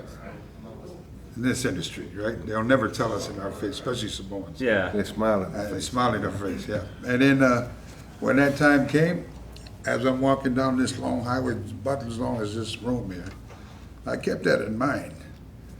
like whenever it's time for me, I don't give a damn who it is I want to work with. Yeah. You can rest assured. I didn't know what the move was going to be with my butt yet, but I knew that something where a move was going to be to where that I'm going to back my ass up and stick it right in their face. Love it. It was my way with, silently come back to you. And so once they seen that, the stink face on TV, and I start, people were digging it. I can almost tell who I was working with because I'd come into my locker room. They know I love chicken fried rice, and so I would see his chicken fried rice on my seat. There you go. That's great. That's so Which fun. brings to mind, beware of the toes you step on today because they might be connected to the ass you have to kiss later. Yeah, figuratively and literally. 100%. Next up, Joseph Sanchez in New Mexico, just signature for Samu. And then we have in silver, Don Simmons, the great wrestling city, St. Louis. So Smile in your face, stab you in the back. It's another one for you independent kids out there. Jeremiah Skalecki, I'm sure you can find the whole family tree on the internet. Feel free to Google. Also check out the Yokozuna Icons documentary. Next up, we have... Oh, actually, I thought this was the same photo. They're two separate ones. We got the Raise the Roof and the regular. Cliff Smalling wants to know, Rikishi, do you still keep in touch with Scotty Too Hottie? I believe he's a firefighter now, correct? Yeah. No, actually, Scotty's with the WWE. Oh, he's with WWE now. He's one of the agents for NXT. Oh, great. He's doing well. We keep in touch. I have an academy out there in Los Angeles, Knoxville Academy. So, I kind of, he helps me with, that transition from the kids coming to the academy to there to be able to get a look at him. So. That's great. But he's doing good, man. It's good to see him out there. Yeah. Still being involved. It's fantastic anytime you get to pay it forward, as I'm sure you know, having the school. So that's really cool to hear. Next up, Fernando Bori in New Jersey. Fernando. All right, Fernando, you are now verified. If you're watching in the chat, feel free to share the link on Facebook. We may have some old school fans of the Headshrinkers, Rikishi, Fatu, and Samu, that might see this and want to order their picture, get their shout out, 80swrestlingcon.com. Here tonight with the Headshrinkers, back next Monday with Val Venus. All right. Shout out to Val Venus, the big Val Boske. There you go. Talk about a character that would never be allowed in today's current climate. Christopher Bartycastle, Stanley, North Carolina. Silver to Patrick, Lexi, and Baby Raylan. You're writing a novel for that one, Big Keith. Wow. Okay. Baby Raylan. Okay. Patrick.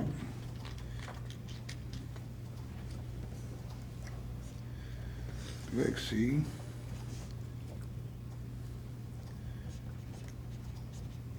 Baby Raylan.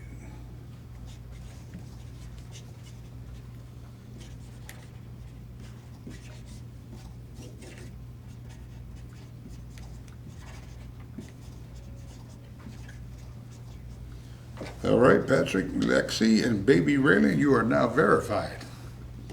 Next up, Sean McBride, still with silver to Sean. To Sean.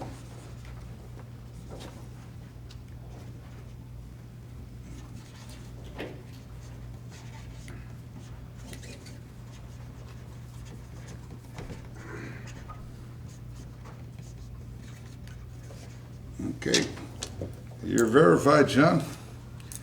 Good. Next up, Tom Tuckwell in Canada. Tom Tuckwell. I thought this was a Headshrinkers thing. What That's- the hell? There's more of them coming up. More of them coming up. To Tom.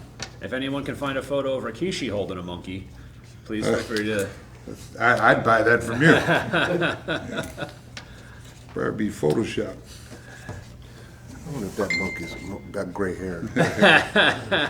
Not if he was smoking. He's probably very chill. And Fernando Bori in New Jersey, gold. Okay, Tom, you're verified. And gold. Jay Brony wants to know, Big Sam, any memories that stick out from your time in World Class? Anything that stands out the most? duct Oh, he's tape. got a little bit of a smirk. He's thinking of something. Yeah, probably duct taping Frogman LeBlanc on a during the interview. We always used to do our match, and after the match, we'd go outside and do a promo right next to the ringside. So needless to say, we'd always leave the guys laying in the ring, and we'd go out and do our promo. And I look in the ring, and if they're too close, their ass is still game. It's fair game. So I'd drag them over. I'd find some duct tape, and we'd be doing a promo. I'd just start wrapping it around his face, beat the hell out of him with chairs. And Buddy Roberts would look like, what the hell are you guys doing? And her buddy says, "What the hell are you guys doing?" It had to be crazy. But we like this. We like the SST in Texas because that was a chance where we got to That was us. use our own. We had our own. We had 100% creative control. Yeah. So it was awesome. And when you were doing the Savage gimmick, did you ever feel that maybe, I know you both said that there were elements of it that you didn't enjoy, but isn't there a great artistic license that you could take with that? Because you're playing savages, so there's really nothing you can't do, right? I mean, was there ever anything you did where they were like, well... I didn't like for me. I mean, I get it back in the day with our uncles. Yeah. But, you know, in our day and age when we were coming up, you know, it was important for us to, like, you know, Polynesian, we're not that, Absolutely. you know, stereotype. Yeah. You know what I mean? We're two guys from the Bay Area. Yeah. Fisherman's Wharf, we speak English very well. You know, and so, you know, to be able to, you know, to break out and try to pave that, Yeah. to let people know who, you know, that we're educated. Yeah. The Samoans, we can speak, man, you know, we're just not big guys that when they see a Polynesian, oh, that must be a bouncer, he must be a football player, he must, you know, we wanted to kind of change that in our industry. And we slowly did it our way, because once we went to Puerto Rico, we went to Texas, we kind of just slowly you know, kind of turned into who we were. Yeah. Well, that's why I can't, you know, what your father and uncle had to probably go through, because kayfabe was still a thing when you Yeah. guys were active, Yeah. but it was very heavy back then. So I can only imagine what they probably had to do. I mean, we talked to Nikita Koloff about how he would actually have Ivan Koloff order his food for him because he didn't want to break Kayfabe. the kayfabe of a Russian guy. So I can only imagine the stuff that went on the road back then. I mean, I think of Bobby Heenan's great Hall of Fame speech where he said Hoffa and Sika at the Hojo in Newark. That's wild. Like, Yeah. I mean, I can only imagine. That's how good those guys were. Yeah. Having Koloff and, you know, Uncle Alf and Sika and, you know, Nikita, you know, how they perfected their craft. People really thought they were Russians. Yeah. Real. Because of, you know, their promos, they really got that down to a T. Yeah. They protected the gimmick Yeah. in the business. And if you didn't know my uncles, you'd be scared the hell out of them. Absolutely. Because, you know, they played that so well, like how they, Yeah. yeah, but they're, you know, they're gentle giants. Well, I was scared as a Yeah. kid watching Hoffa grab you guys by the hair, and just, I mean, it was, and when you're a 10-year-old kid watching, you're like, oh my God, you know? And that was our job, you know, Yeah. to get out there and make you, like, we need to make you how we are, how we look. Yeah. But that Unbelievable. behind the scenes, all that's dropped down there. It's like, There you go. Next up, we got Craig Wilbur in Vermont. Yellow. He wants yellow. Yellow. Red. We want Sam to sign in red and Fatu to sign in yellow. Oh, okay. Well, fine. Someone's got to be picky. I like it red.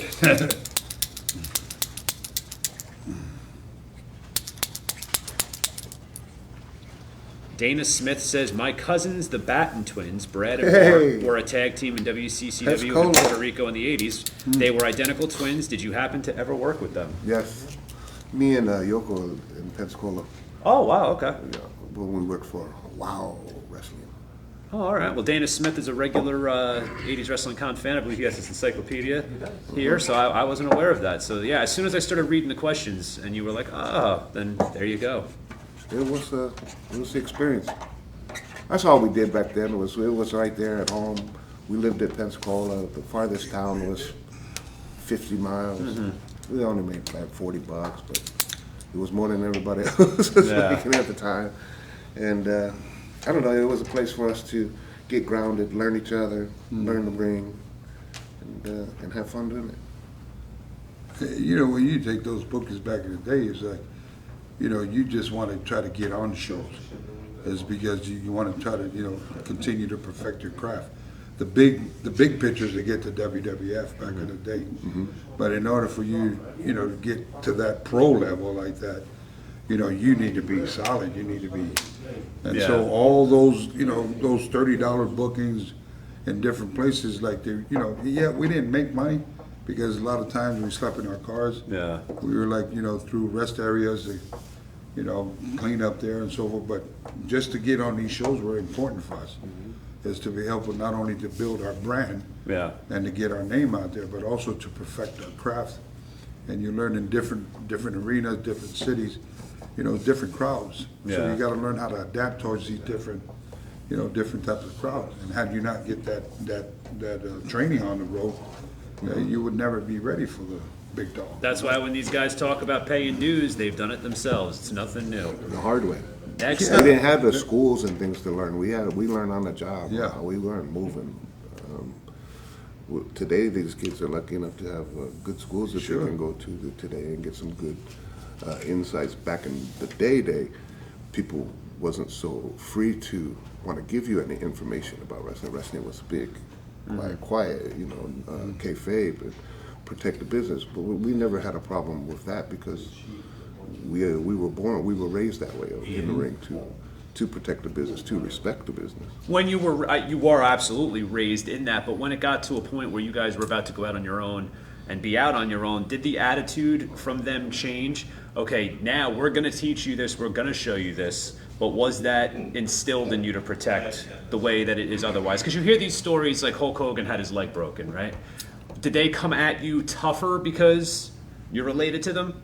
Do you feel that it was more of a, okay, this is the family business? A few tried to, but we're the wrong one. Yeah. We're the wrong one to even try to play with out there because we were at the top of our game, and I kid you not, we could go out there with anybody and tear the house down. Oh, I'm sorry. I meant from your father and uncle when they were training you. Do you feel that they were tougher on you than they might have ever been on anybody else because you were family? Yeah, for sure.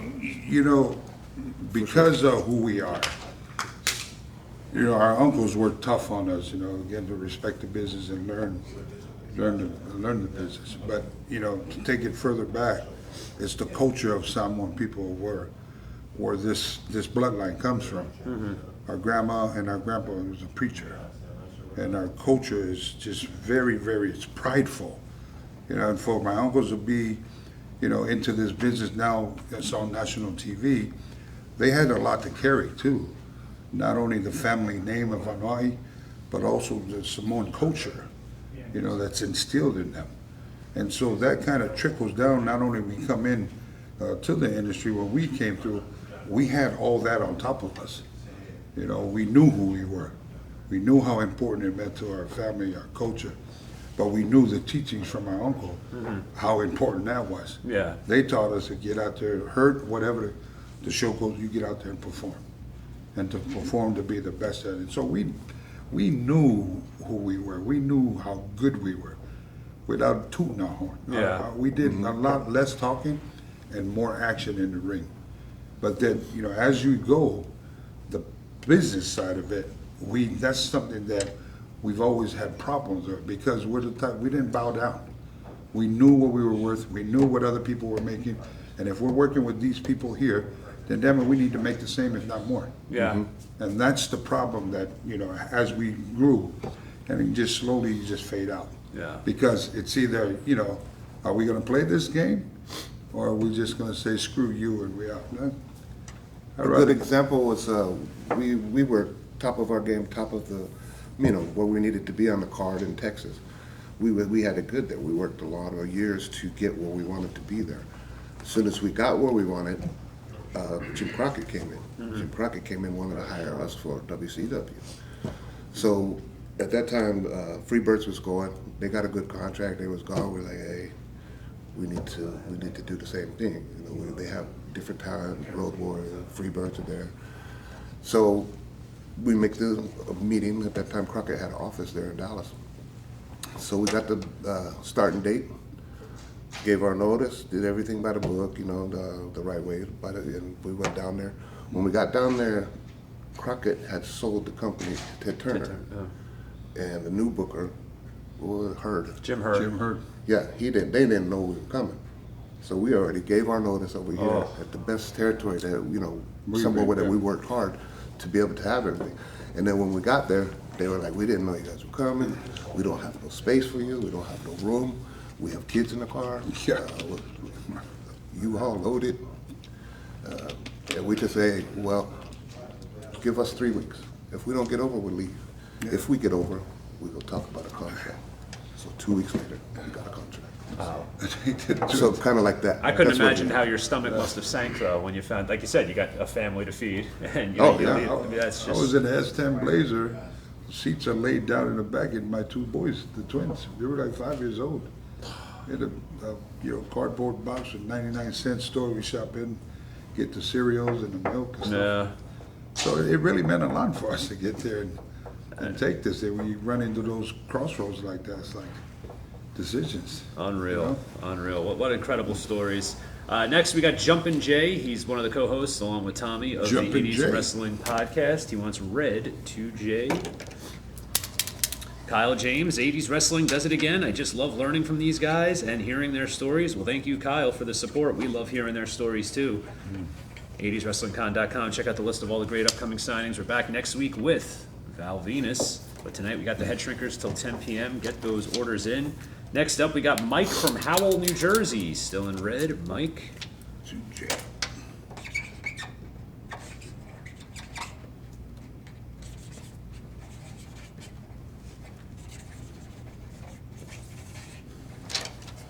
All right, Jay, you are now verified. Next up, we got Adam Pop in Michigan City, Indiana. To Adam. I don't want it in red, you barely see it.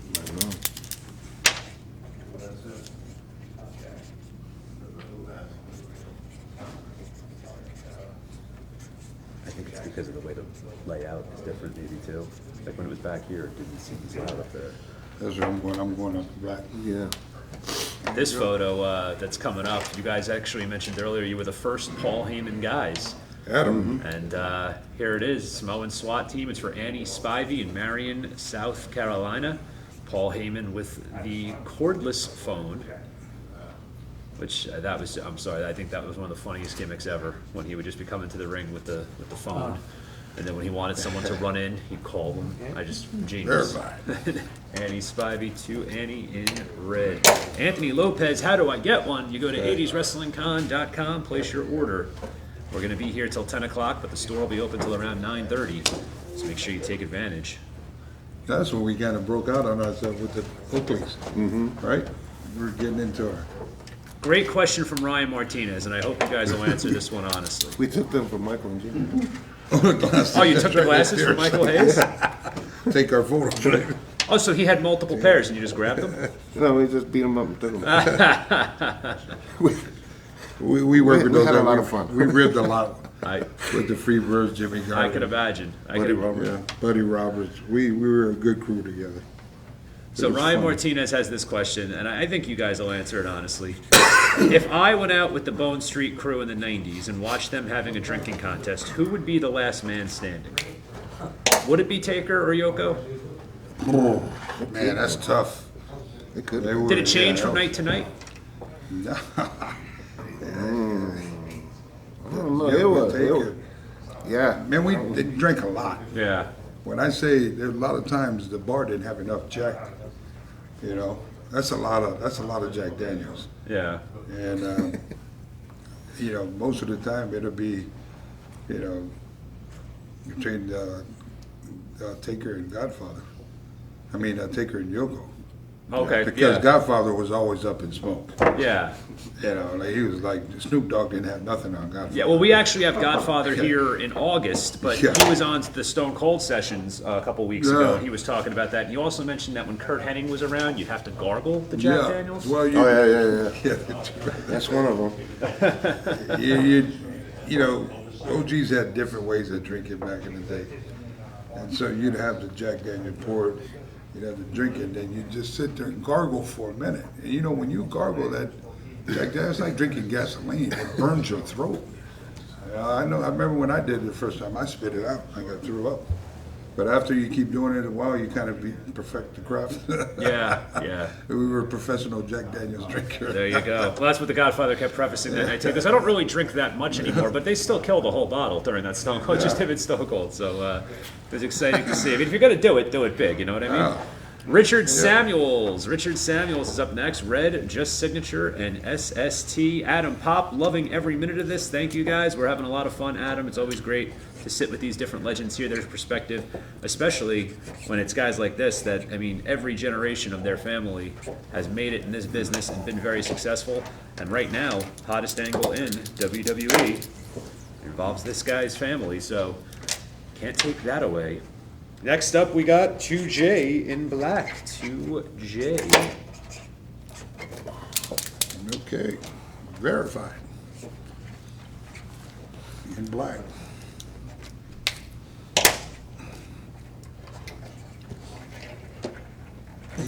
Cliff Smalling wants to know how come, and maybe, well, you probably would know the answer to it, but how come only Sika, not Afa, came back to WWE in the mid-'80s when he was managed by the Wizard? Was there a specific reason for that? That you would know? I don't remember. 2J. Yeah, I don't even remember. Yeah, I don't. You know. Like I said, my earliest Yeah, introduction was to you guys as the Headshrinkers. Then I went back and watched tapes. What year was that? He's saying mid-'80s. Sika went back, and apparently Afa did not, and he was managed by the Wizard. No, I think it was after that.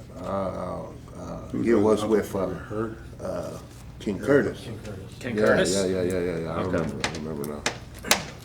Yeah, no, I don't know why they weren't tagged. I think at the time there was a spot or something that his uncle came in and he ended up staying there.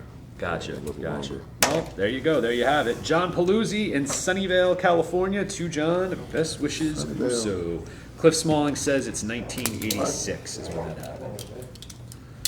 According What to him. happens, the fans sometimes know more than, keep in mind, we had a lot of concussions. Uh, So We didn't even sometimes know. it's like, well, especially when the Right. gimmick was that your head was impervious to pain. I mean, Yeah, well- that's a recipe for concussions. yeah, and to mention 200-300 days out the year nonstop. We don't have days off like professional football, basketball. Our schedule then was 17 days on, 3 days Yeah. off. And it took one of those 3 days to get home and one of those 3 days to catch back up to everybody.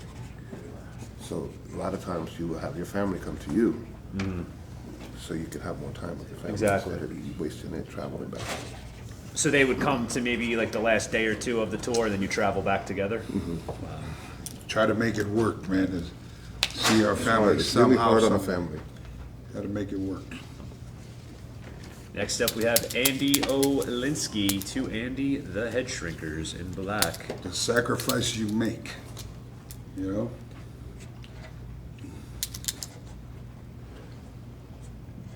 Carlos Caballero talks.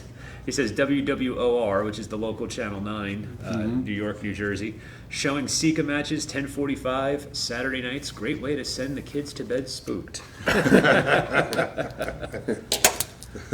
Freddy Cougar ain't got nothing on that. Next up, Tracy Rohr in Glendora, New Jersey. To Tracy in Hey, black. Tracy. Hey, Girl, how many pictures you got? Yeah, there's quite a bit. I got one more here, but I think there's more coming in, and there's still orders, and we still have to get to the mail-in orders Shoot, as no. well. verified.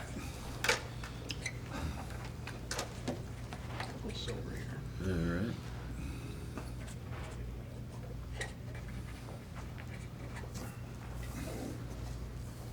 Tracy.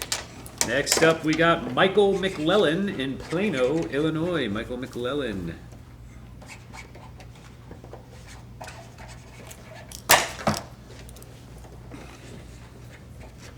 All right, Tracy.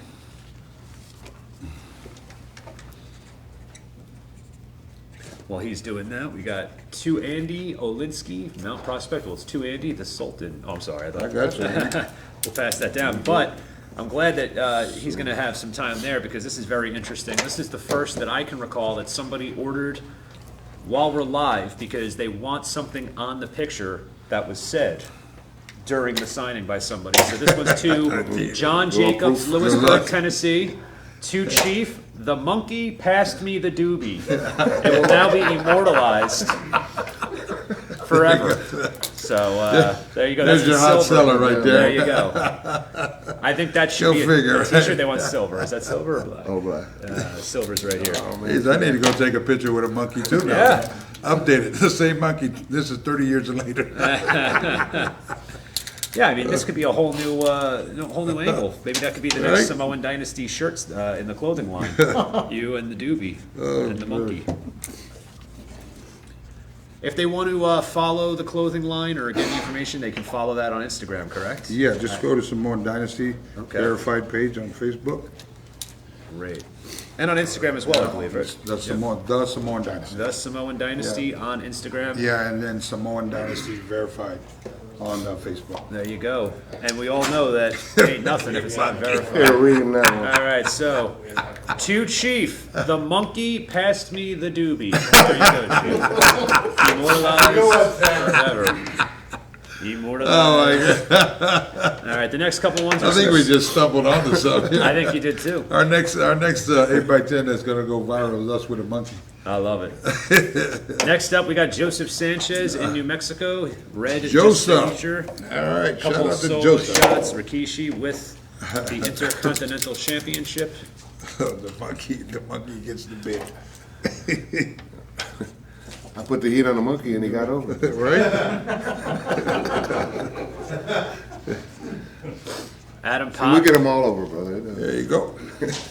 Adam Pop, what is amazing is that the whole family is wrestling royalty, and yet every one of them had to work their asses off to get where they are. Nothing handed to any of them. That is an excellent point. I mean, even with what's going on now with the Usos, those guys, they climb their way up. They're So, busting ass. You know, I get this a lot on some of my signings, like, and now, just to make it clear, you know, people think when you come from a wrestling family that it's easy for them to get in.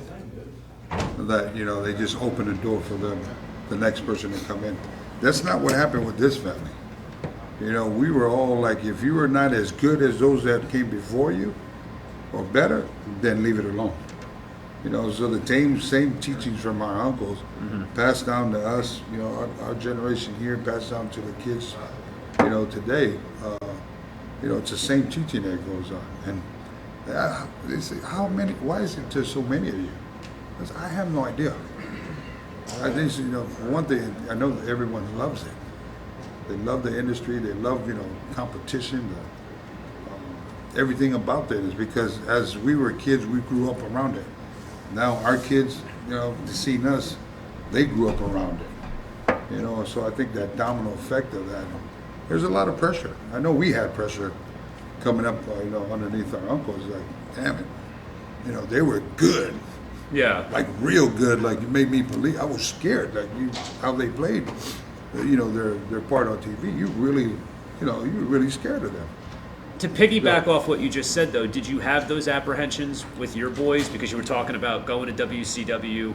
Jim Hurd said, we didn't know you were coming. You had the dollar store cereal loaded up in the back. They were 5. When they told you that they wanted to follow in your footsteps, were there apprehensions on your part? Yeah, I didn't want them to. I really didn't. And that is not because I didn't feel that they were worthy. They were already, you know, athletes. You know, I knew that, you know, my kids, they've been around it. So they knew the sacrifice and all that comes with it. But you know, I just wanted them to go to other things. The plan was for them to go, you know, play NFL football.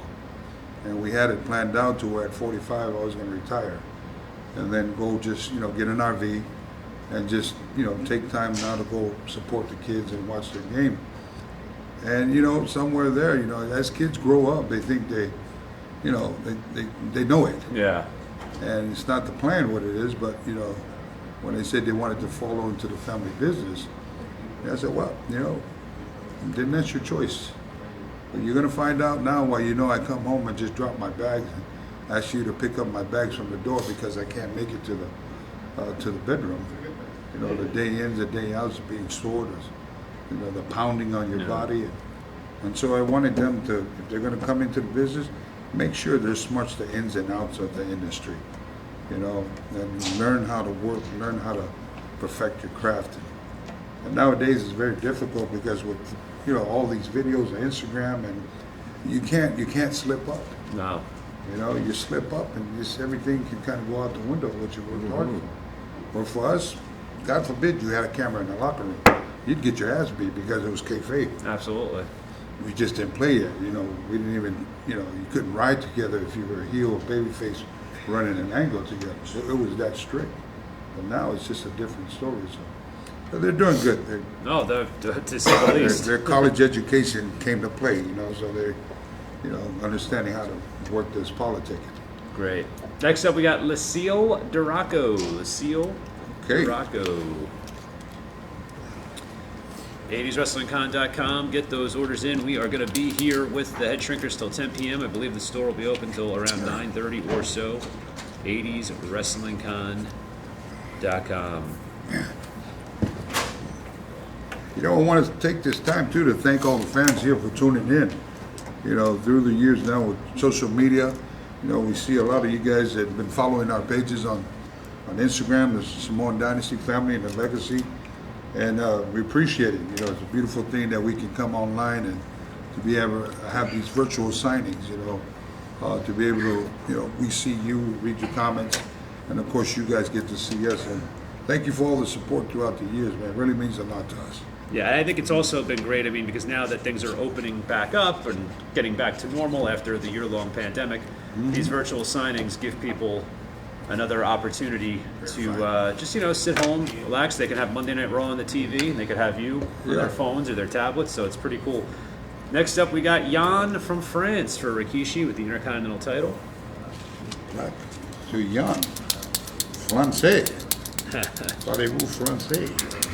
While he's doing that, we'll start with more of these Tag Team Championship photos. Jerry Borths to Jerry. Oops, sorry. Tracy Rohr says, my favorite wrestling family. Thank you, Tracy. Better. I know. Oh, you do I know know her? her, yeah. Oh, okay. Yeah, that's always cool too when you see in these chats when a lot of you know, not just fans but old friends and acquaintances from back in the day tune up. You never know who's going to pop in, so that's pretty cool to see. Next She's up a for big Samoan fan. Big Samoan fan. Rikishi, we have Angie. To Angie, and it says she is from Parsippany, New Jersey. All right, shout out to Jersey. Very not too close far. by. No, very close by. And next up, Blue, Tim Aiello, the Headshrinkers, and just signature. Well, it's not really just signature if he also wants the Headshrinkers.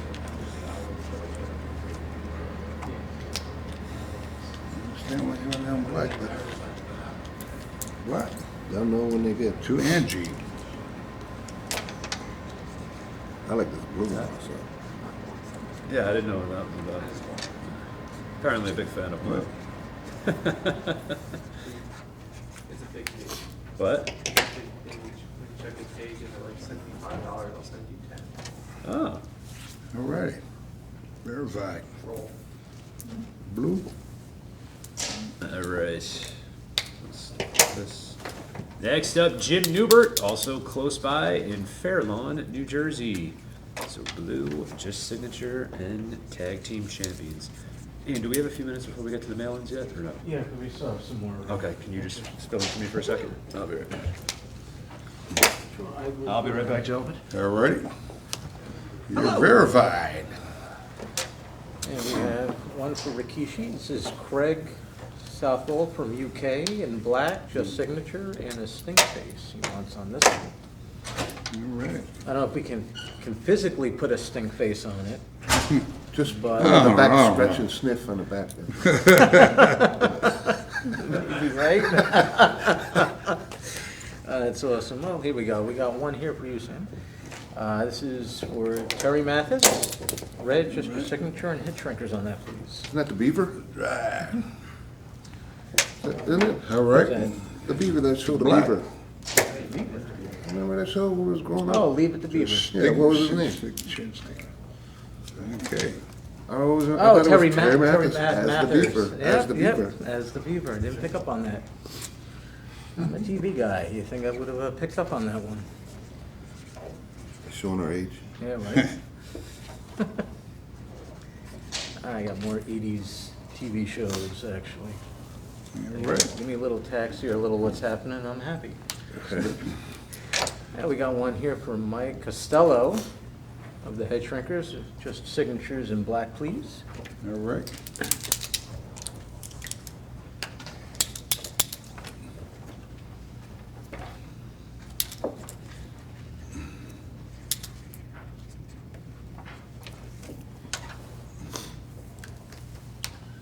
Just pass me a couple of them napkins. And none of that heat, and air conditioning, air conditioning. Yes, sir.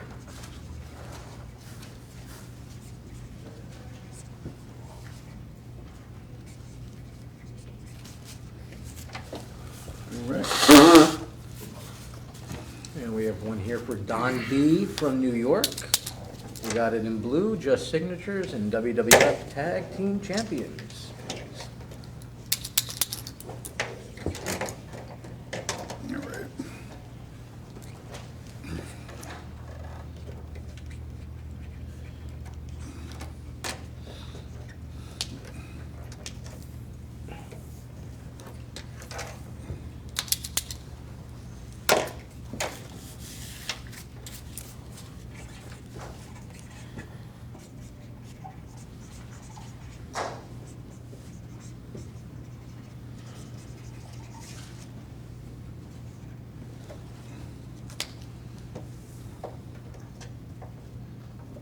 And this solo shot of Rikishi for Craig Southall of the UK. He'd like it in black, signature, and stinkface. Shout out to UK.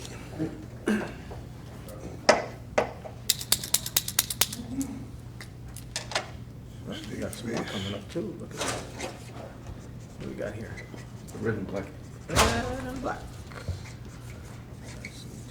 Teams here up. And here comes Ryan. Oh, back. What an intro for me to come back to. Thank you, man. I appreciate it. All right, well, we are back. So, 80swrestlingcon.com. Like I said, time is just flying by. I can't believe it's 10 to 9 already. Sometimes. Oh, here we go. All right, let me just readjust my volume.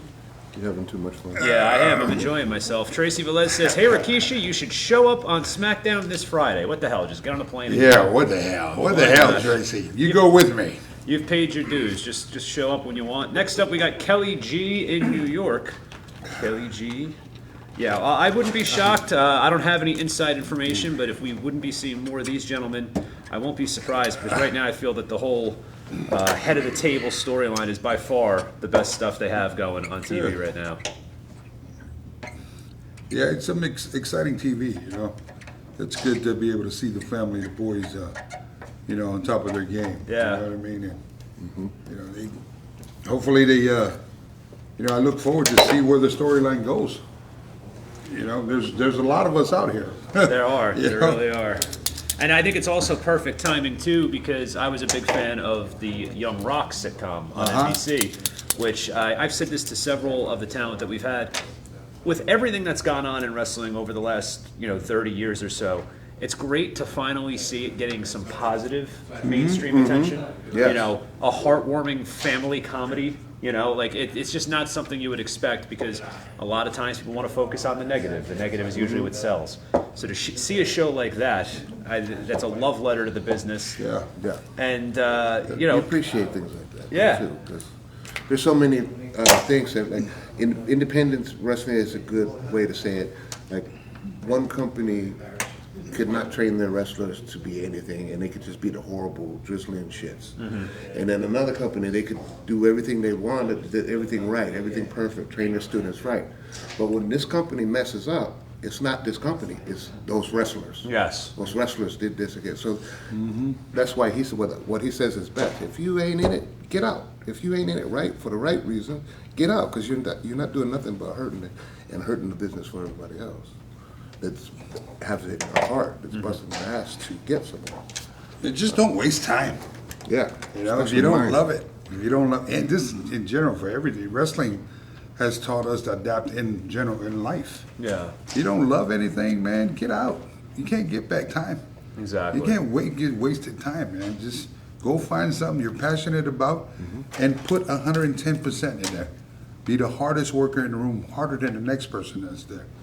So, shout out to Rock for, putting up the sitcom. Yeah. It's a beautiful thing to be able to, have people kind of, see what goes on. And especially because he hasn't forgotten where he's come from this whole time. I mean, once you become the highest paid Hollywood actor and yet you're still, holding it down for the wrestling business, that's incredible. The dynasty, when you're taught from a young age, we've just been taught just to be able to do this thing of entertainment, from all angles, be it in the Hollywood, be it in professional wrestling. Now we domino effect into motivational speaking, because the knowledge for us is very, very important for the kids to get. And if we can utilize our platform like we do today and so forth to be able to pass on the knowledge to a business that we've gave so much of our life to, it's just so important for the kids and those that are coming in to understand that it's not PlayStation wrestling. It's not what you see with just an action figure. If you're in the game because you want that, you want to be on a PlayStation, you want to action, screw that. You need to be in the business and be in this industry for the right reasons. And for us, was always just putting food on the table. Put food on the table, and we realized we had to perfect our craft and be the best that we can be to be able to stay having that food on the table on a daily basis. The lights on, never goes off. There you go. Can't follow that. Nolan Ward in Illinois. Black to Nolan Ward. Nolan Ward. Jonathan Jacobs, thanks guys. This is awesome. Thank you, Jonathan. We're having a great time. Without you guys, this isn't possible. Next up, George Helly. Black, just signatures, and SST Samoan SWAT team. 80swrestlingcon.com. Here with the Headshrinkers till 10 p.m. Next week, Val Venus. Hello, ladies. The big Val Boski. That was actually a very good impersonation. The big Val Boski. When my son was like that big, that was his. He'll come out of the shower with his towel on. I used to laugh at that. Oh, that's funny. Then you get And the yes, call. wrestlers' kids do imitate other wrestlers. Yeah. Then you get the Don't call think from the this year- school. Hello, who's the big Valboski? Time Twist, Pennsylvania. And for Rikishi, Jesse Rocha in Canada. All Jesse right. Rocha. Shout out to Jesse. In black. Okay. Ian, do you have that charger, bud? I do. Perfect. 'Cause I'm starting to run a little bit low. It's because the chat's so hot, it's draining the battery. Yeah, it is. Oh, here we are with Buddy Roberts and the Samoan SWAT team, an old school black and white photo. This is Brian Shirley in Texas, black, Man. just signature. Look at that. Shout out to Buddy. Rest in peace. Look at you guys with those sunglasses. That's quite the menacing look. That was just before duct taping somebody, I'm sure. That's what we did. That was. Oh yeah. That boys were jacked up. Man. No, that one's black. Right. Damn, we gotta find this picture. Red. I ain't seen this in a minute. Oh, that's bringing back some memories for you. Poster of that. Thank you, buddy. I got it. Perfect. Oh, it's not working. Let me see. I can. All right, cool. Thank you. Appreciate it. All right, that'll work for now. Should be enough to get me through. All right. Verified. If not, they'll be handing me a laptop. Mike Tello in New York is up next. Signature SST.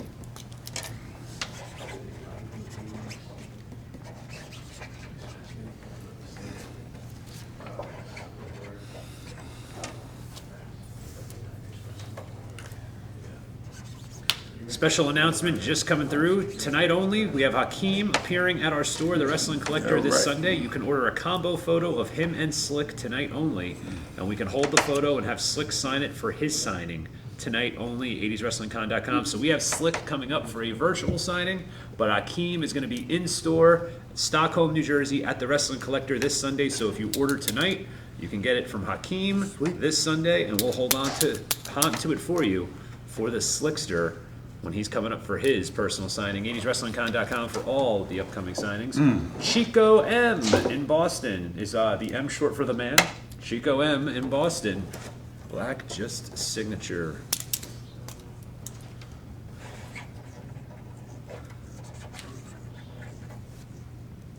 Ryan Martinez asks, Rikishi, how long did you work in Montreal for Dino Bravo? Who were the top heels in the territory during that time? What was that? I think 2 years, me and you.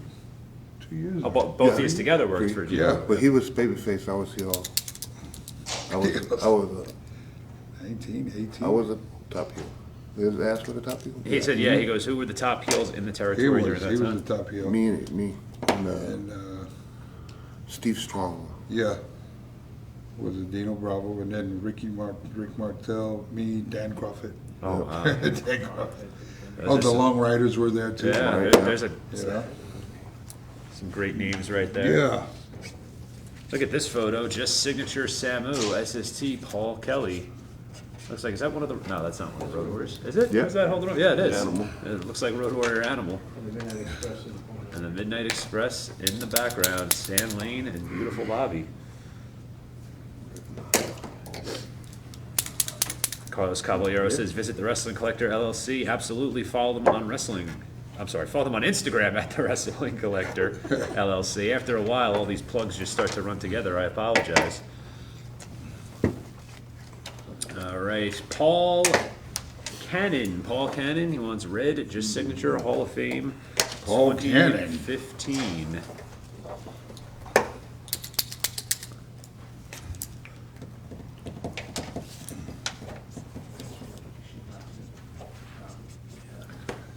Apple juice.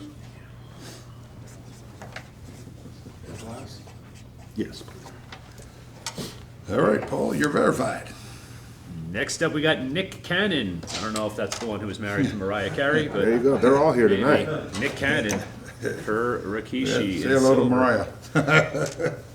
All right. In silver. Now it looks like we're moving on to some of the mail order stuff. Looks like we have another signing that just came in as well. We were talking earlier about making a difference. Well, it was just making a difference Fatu, I believe. And a lot of real life elements were brought into that storyline. This is Brian Kelly. He wants red, just signature, Hall of Fame 2015. When you have a chance. Here we go, verified. I remember this very well as a kid because I thought this was some of the coolest promo art I've ever seen. This was actually on the Coliseum video box as well. Survivor Series. They starved us to death and then threw us in a room with a turkey. Yeah. I was in Bushkill, New York. We were starving all day long, and they couldn't made eat us the sit. damn turkey. And then they stuck us in a room with this turkey, and they were like, "Oh, we're eating that thing." I remember that promo with the turkey. So when you would do those Survivor Series back then for Thanksgiving Eve or on Thanksgiving Day, because that was the tradition back then, was it from catering a full-scale Thanksgiving dinner that they would put out eventually, or was it just like normal catering fare that you would get on the road? It was always chicken breast, I thought. Okay. But TVs, they went all out on TVs. All right, so this is Black Sharpie, Head Shrinker Fatu, verified. Head Shrinker Samu. It's for George Lopez in Staten Island, George New York. Lopez. Black There it Sharpie. is. Yep. All right. This is the same gentleman's. Okay. Anywhere?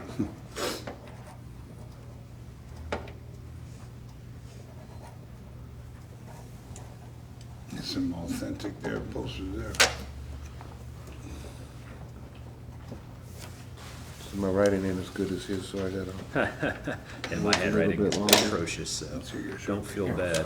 I got All right, and then we need for Jim J, just signature WWE Tag Team. I'm sorry, WWF Tag Team Champions.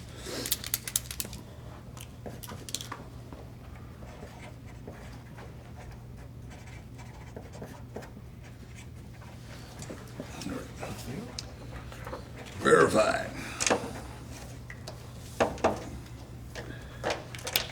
Do you have the red paint one over there?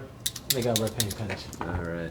So here we have the Royal Rumble poster Rikishi, WWE Hall of Fame inscription in red paint Sharpie. It's this one? Yep, he's got one. Oh, he's got one over Yep. there. Sounds good to me. All right. Verified. And this one is for you, sir. Red paint Sharpie. Red paint Sharpie. It's just for sale. Thank you, brother. When you have a chance, can I just get a club soda? That's all I need, thanks. All right, so this is for Samu. This is Royal Rumble, I believe, what was this, 1993?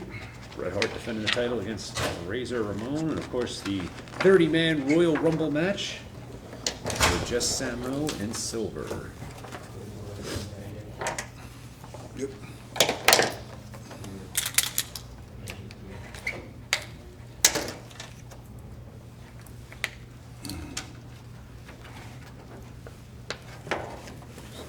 Yeah, but And of course, the Hasbro action figures, which were a big part of my childhood. And it's unfortunate because at first you could get the tag team set, so you'd be able to get Demolition, whatever, but then they got smart and said, let's break them apart.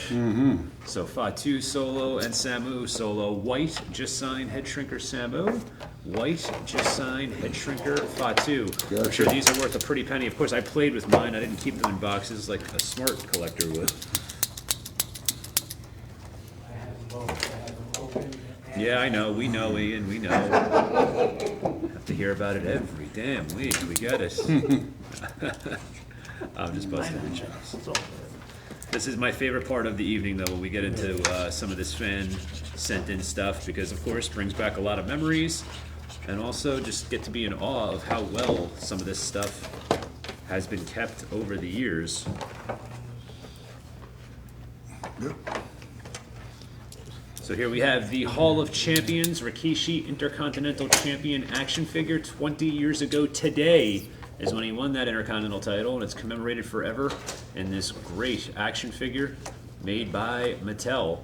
So here it is, and he wants it signed. It's from Jeremiah Johnson. He's been active in the chat tonight. Yellow, just signature, and Hall of Fame 2015. Shout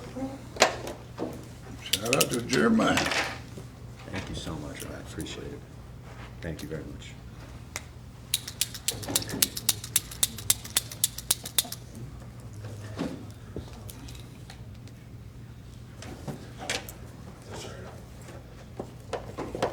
Ian, these trading cards are for both of them, right?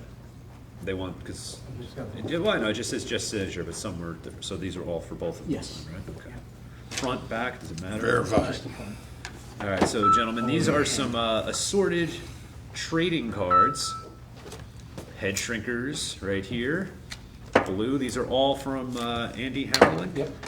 So I guess you'd have to do kind of small, but blue, just signature for both of you on those. What is bubble Blue gum Sharpie. gimmicks? Yeah, you know, I had these. These you definitely, I remember the action-packed ones you had to buy. That, I don't really recall what they were from, but these I remember very well because I remember the gold plating, and they're actually have the autograph inscribed on there. And so also blue, just signature. Oh, and this one's just Fatu, so.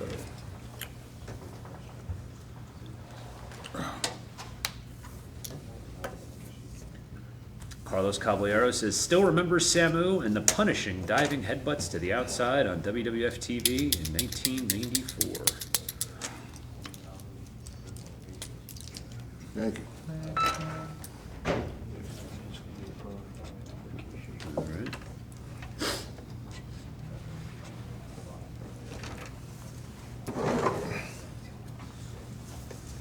Okay, and for you, Rikishi, this is Jeremiah Johnson. It's a WWE Hall of Fame 2015 t-shirt.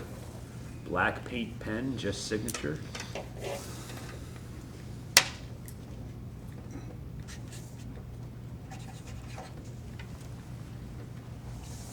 You're right.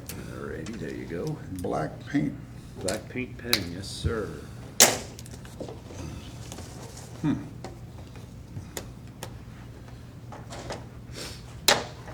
This one here.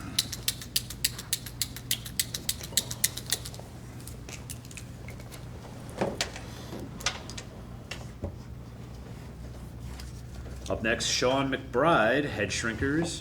He wants Samu and Fatu to sign that one to Sean. Blue. Verified. Also for Sean McBride, this is the Classic Superstars from Jack's Pacific, Rikishi. That's in red.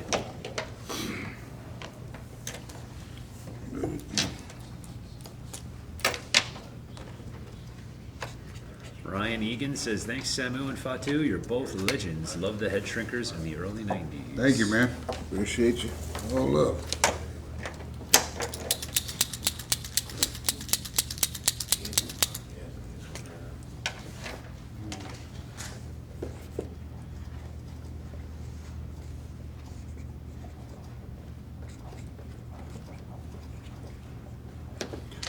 The gimmick boots.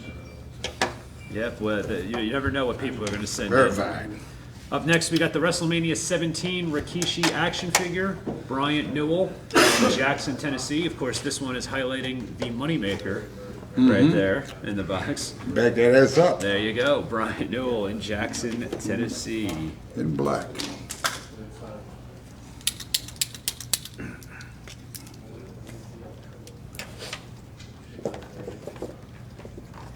And then, of course, we have the Samu action figure, Anthony Hall, black, just signature. Those Hasbro's, were those your first ever action figures? Verified. My only one, yep. That's got to be an exciting phone call to get when you find out that you're going to have an action figure. No, they just sent me a check. I didn't know it was coming. Oh, really? Honestly, we didn't really trip off of this. Like, it wasn't a big deal for us. Really? Even the Yeah, action figure? even Because the most action guys do figure. trip off that. No, not, I mean, it wasn't, we didn't trip off the games or, No, I kind of got hot on the game. I didn't like, because I played games my whole life. I thought that was a shooting game. Rage in the Cage.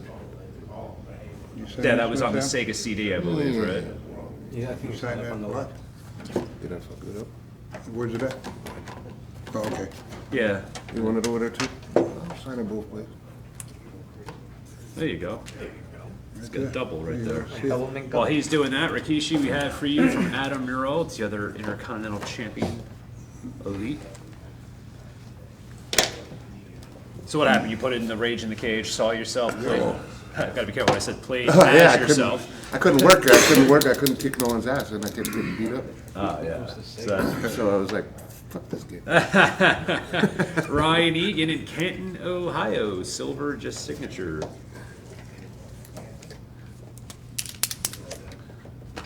But I said the games today are nice. Oh yeah, they're absolutely incredible. Well, now I think they have to go in and be filmed and motion captured and put the suits on. Yeah. I think they do that for the action figures now too, right? Yeah, they did that too. For the facial scan. Oh, that was pretty easy.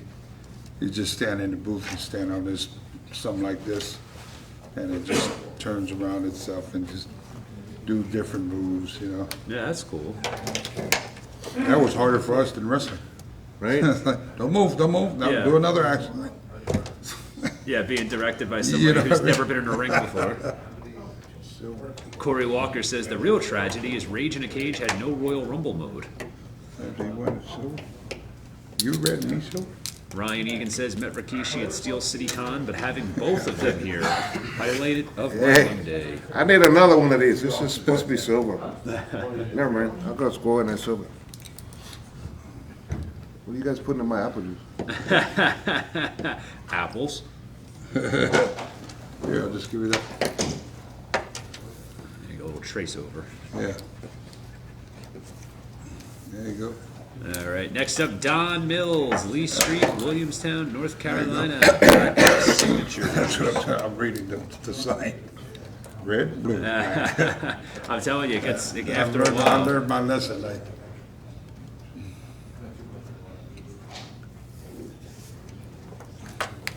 Jan Costino, first wrestling event I went to in a small town an hour outside of Montreal. Main event was Samu and the Long Riders versus Rick Martel, Tom Zink, and Dan Profit. Loved going to events since.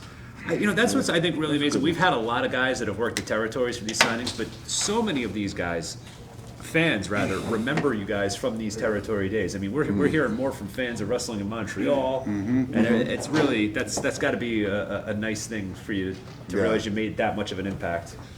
Well, we love Canada too for many years. It was the beginning of us being able to express ourselves. Yeah, express yourself. There you go. You know? Next up, we got Don Simmons. This is a personal photo that he sent in. It's in red to Don. Red to Don. He's everywhere, that guy. Okay.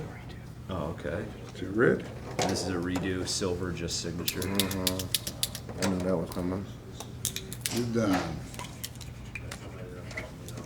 Ryan Egan, we talked about Captain Lou a little earlier. In the next couple days, go to 80swrestlingcon.com. Check out the full 3-hour signing. It will be available on the website. And you'll be able to hear a little bit about their time working with Captain Lou Albano.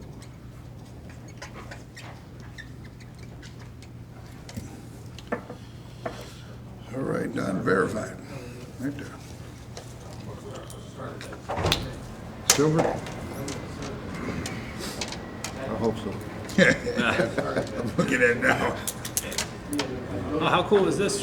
Here we have for John Bubba Call, another super fan of 80s wrestling. Yeah. This is an 8x10 of the Sultan working Alex the Pug Porto. And Alex Porto signed it as well. So now, just signature coming up in blue.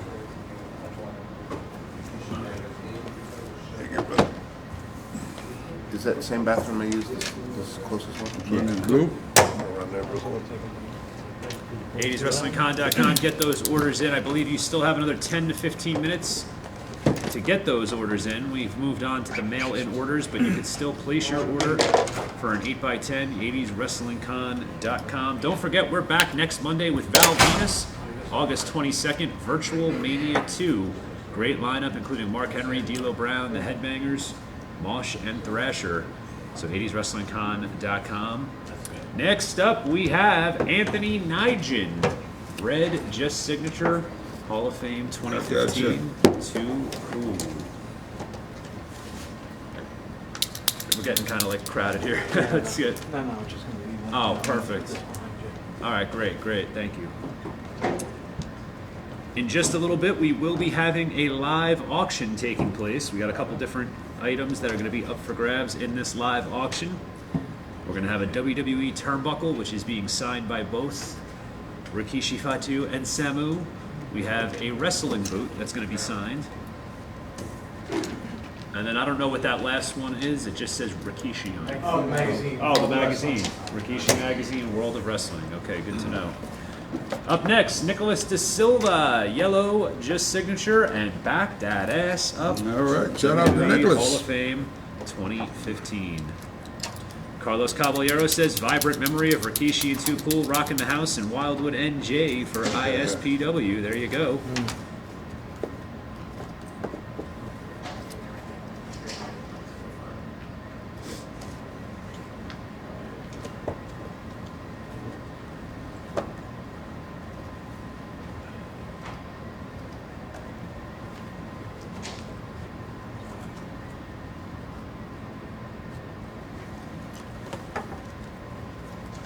Good, you're Yeah, verified. that yellow really pops on that. Yep. East Providence, Rhode Island, Jason Schneider. He's painted a lot of these. This has to be pretty cool to see Yeah. when someone takes the time to do Yeah. some custom artwork. So he's sent in a lot of these for a lot of the talent that we've had over the last couple months here at Monday Night Virtual. So makes only sense that we would have it for Rikishi as well. He wants black, just signature. I guess you could find a spot on there. You know, I want to comment on these. Please. You know, a lot of people ask, like, what is my favorite memorabilia? And for me, is the personal things that fans draw or make, you know, as a memory of my career. Yeah. And so I collect a lot of these. Oh, wow. I hang a lot of these up more so than these. You know, because for me, it kind of reminds me of, you know, what the fans thought of me and what they appreciated back in the day. I love different cartoon characters that, you know, there's a lot of funny ones of Kishi's backing that ass Yep, up to yep. whoever, you know, wrestler back in the day. So Well, we were talking we- earlier about the signs. Yeah. I mean, and the people would go all out with their signs of Rikishi too. So that had to be something cool to always see. Yeah, so what I'm saying, I collect these type of Oh, things. that's nice. Yeah, so I want you guys to, send me an email at rikishientertainment@gmail.com. Or you can follow me on my Instagram at Rikishi, the verified page, and DM me. I'd like to send you a shout out as well. Of you taking the time of drawing something of me or us. We love to promote the fans.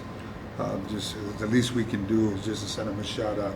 That's great. Online. So if you're if that's your business, by all means, hit us up on Instagram, and I'd be happy to repost your work. So cool. But we got to get a copy too, though. There you go.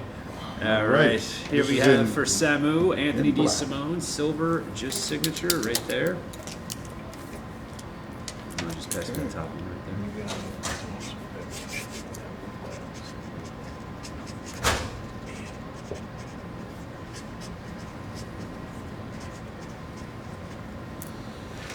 there. All right, my man, you are now verified. Look at this picture of Buddy Roberts with you Wow. guys. This is really cool. That was after the one of the guys duct tape around his mouth. Yeah, you could tell there's some interesting residue. There we go. Mike Parker in New Jersey, just signatures and SST. Well, when we started, our face was painted. Yeah. It came off. There you go. Great stuff. Doing it.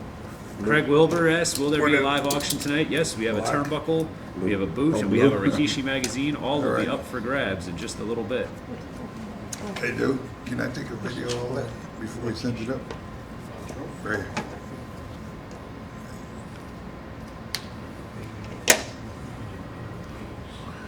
I should have asked you. No, I wanted to Here take a video. says- Just take a video sideways, all the merchandise, yeah. So here we have the See what I'm WrestleMania saying? 17, aka X7 program. Many people call it the greatest WrestleMania of all time, and for good reason. And here in the program, right next to the late great China, we have To you. Rikishi. Please sign in silver. Blue, Sammy? Yeah, blue there. I just, I just want to double check. I only messed up one. That's T. Yeah, and one is nothing compared to some past ones that we've had. Oh, Those are the best glasses I have. silver.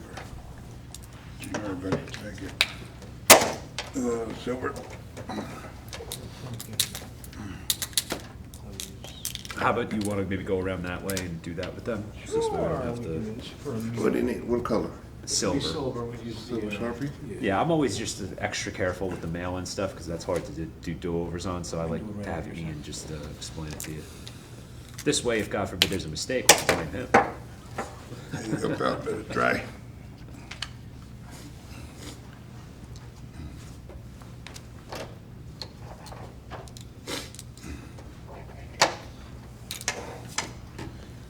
I got it. Sure. A Sharpie?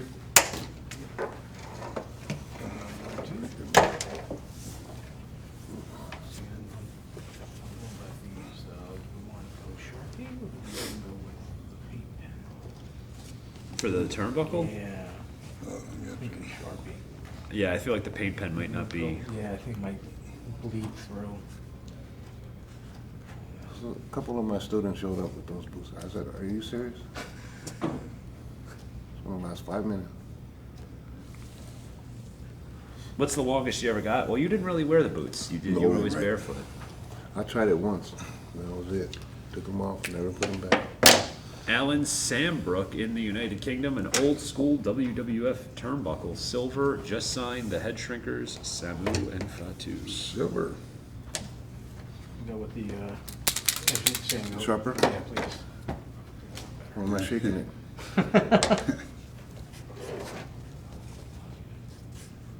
Yeah. Yeah, those pink pens would bleed. And then, of course, the WWF scratched logo turnbuckle from the Attitude Era. Alan Slambrook in the United Kingdom.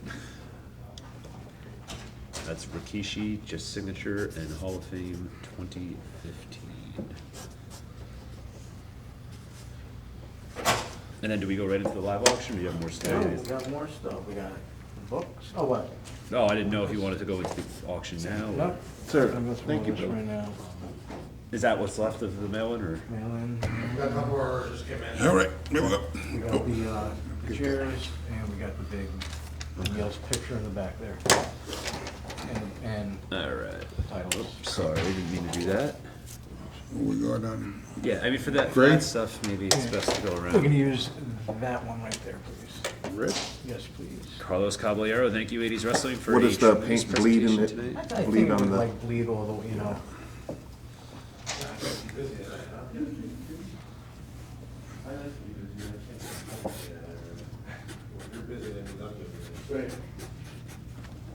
I text my wife, are you watching? She says, no. Nothing. We're watching nothing. I said, me, stupid. Are you watching me? So now she's hot at me. Sorry, honey. Well, did you actually say Send 'em this stupid? thing. Or not? It's not even working. No, Yeah, Oh, you want red. It Because doesn't- that would get it out of I don't even think that's gonna work I don't out. think so either. she's Yeah, I cussing mean, me. gray will pop on it, Gray or even like or white, yeah. the white. I know it's just red, so it's up to I you know. guys. Double check that. Tommy. Oh, the red won't come It through. won't even see it. You You can't won't see see You it. can't even see it. All right, let's give me something else you got there. There you go. Now we have the flag. Yeah, Carter Cole's flag. We go gray.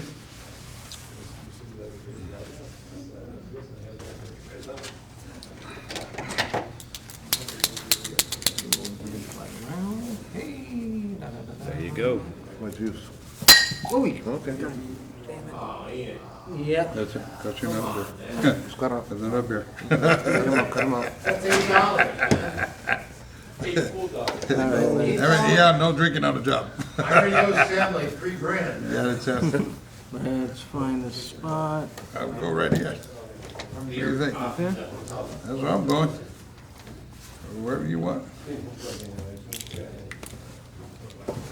You tell me. All right, I'm going right here. Okay.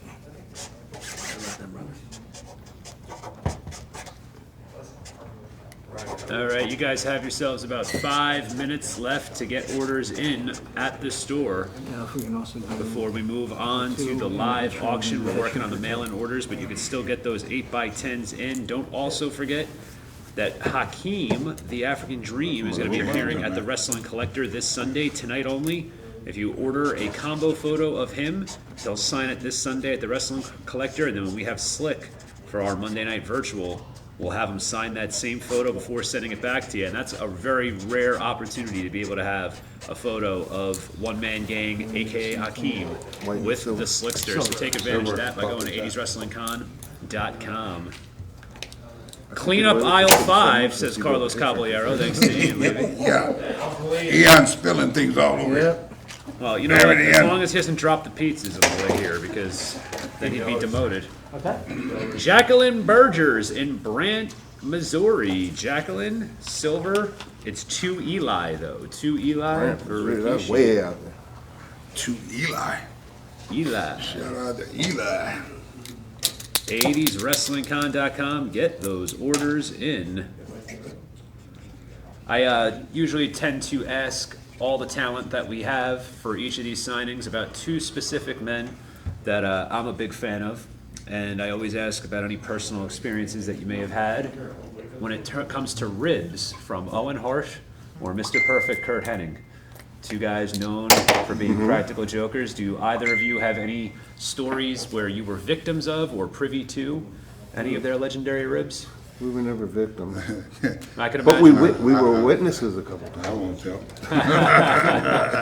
Usually when That'll you be hear I on my won't next tell, that book. means there's a You good one. remember the, That'll be on my next book. you remember the one when, what the hell was it, Rome or something, and Oh, Rene Goulet. Yeah. That's a good one. IRS told us that one. He He, did. he made it look like a passerby Yeah, stole. He's a fucking thief. He's a thief. Like a tourist took his money. And the fact that it was in the Vatican of all places. Yeah, right. You know, Silver. that IRS Mike Rotunda told us that story. That was great. Yeah, he tells all the stories. Can you save us a couple stories, guys? What's that, Tommy? Yeah, Mike Rotunda. He's a good guy, too, Enjoyed Mike. that one. Well, because it seems like most of Owen Hart's ribs were very, what's the word? Thought out. Very whatever. It wasn't, to be Oh, cool. yeah. It was very clever. Yeah. He's a true. Next up, we That got was better. Scott Pace. Popped a lot better, see? Just Yeah, you can see signatures. Right, you can see it now. Totally. Oh, big Yeah, difference. big difference. All right, you're verified. Right on. Turnbuckle. So for this one, just signatures, but Fatu, please add Hall of Fame 2015. So both of you sign, and then Hall of Okay. Fame 2015 All color black. for black. Yep. You need paint or something? Hang on that one. That one with a Sharpie here.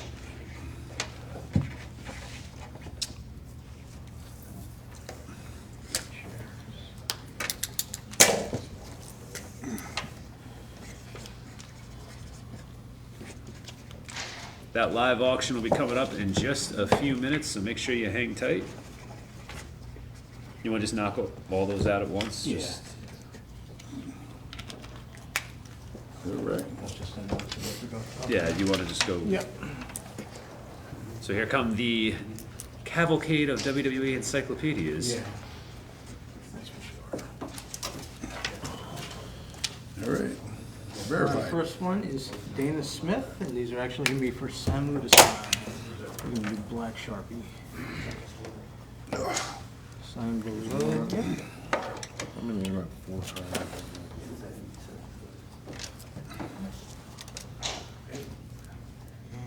And right there, please. Very cool. 80swrestlingcon.com here till 10 o'clock with the Headshrinkers next week with Val Venus. 80swrestlingcon.com. Get those orders in. Check out the list of all the great upcoming signings. Next up, Bob Costa in New Jersey. Shout out to Bob.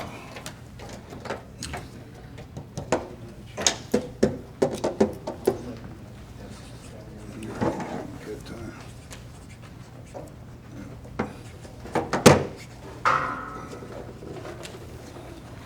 Here comes the Yeah. chairs now. The chairman. Well, first catering manager. Yeah, catering manager, aka chairman of 80s Wrestling Con. Oh, I'm sorry. I thought we were done with the encyclopedias. We still have more encyclopedias. Ian can give you those shout outs, but I want you guys to go to 80swrestlingcon.com, check out the list of all the great upcoming signings. We are going to be here till the end of October so far with all these great upcoming Right. signings. So check them out. Back next week with Val Venus. Robert The big Williams. Valboski. We got here. So we're going to start with a black Sharpie, please. Black Sharpie. Sissy Hall says, always a first-class experience with these signings. Thank you, 80s Wrestling Crew. Thanks, Ryan. Thank you, Tommy. Thank you, Samu and Rikishi, for a fun and informative event. Yes, sir. Yes, and well, look, we're only as Thank you good for as the coming guests through. that we have. And these guys have been two of the best, telling us lots of great stories, sharing their journey. You on here, black Sharpie. What? You can share it.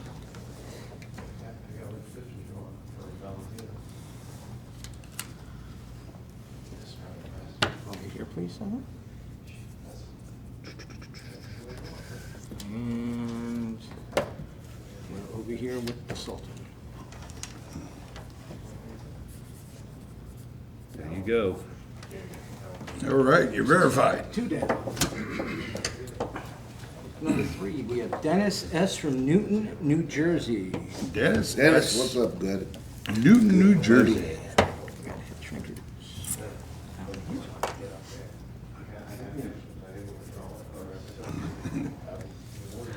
Downtown Bruno. One of the best wrestling autobiographies that I've read. Really? Yeah, his. Very, very good book. And we got Rikishi.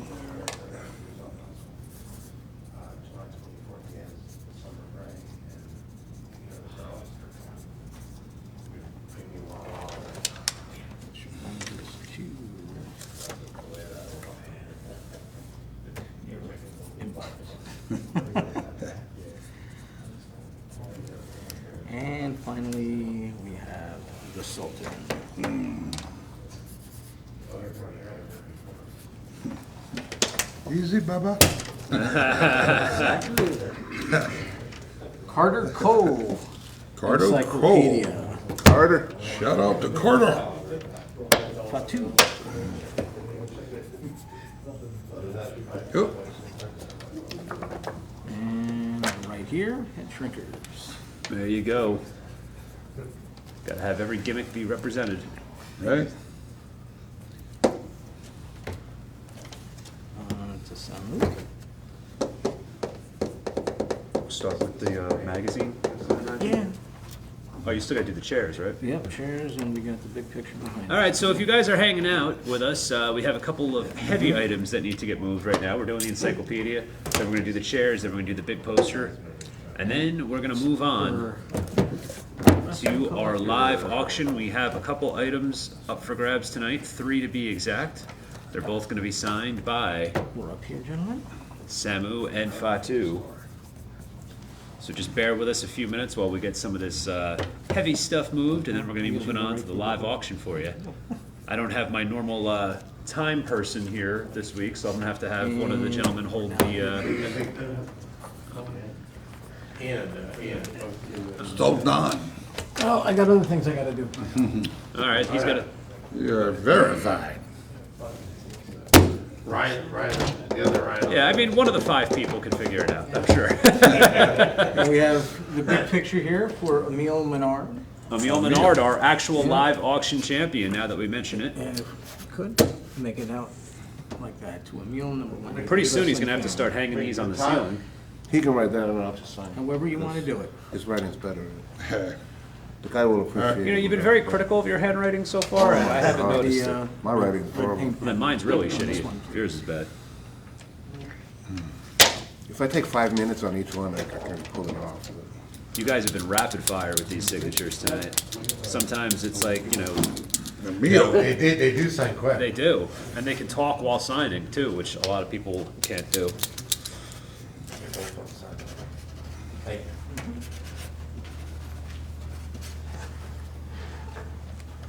Look like I wrote Japanese, right? Emil. That's actually not as bad as I thought. What does that say? Helter Skelter? No, I'm just kidding. Headshrinkers Samu. There you go. #180s.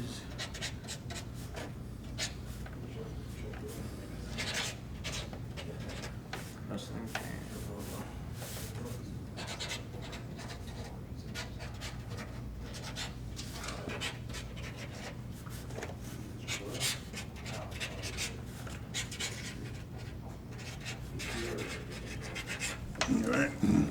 Jonathan Verified. Jacobs says, being a proud Lumbee Indian would be obvious to most. Back in the day, Tatanka was my favorite wrestler.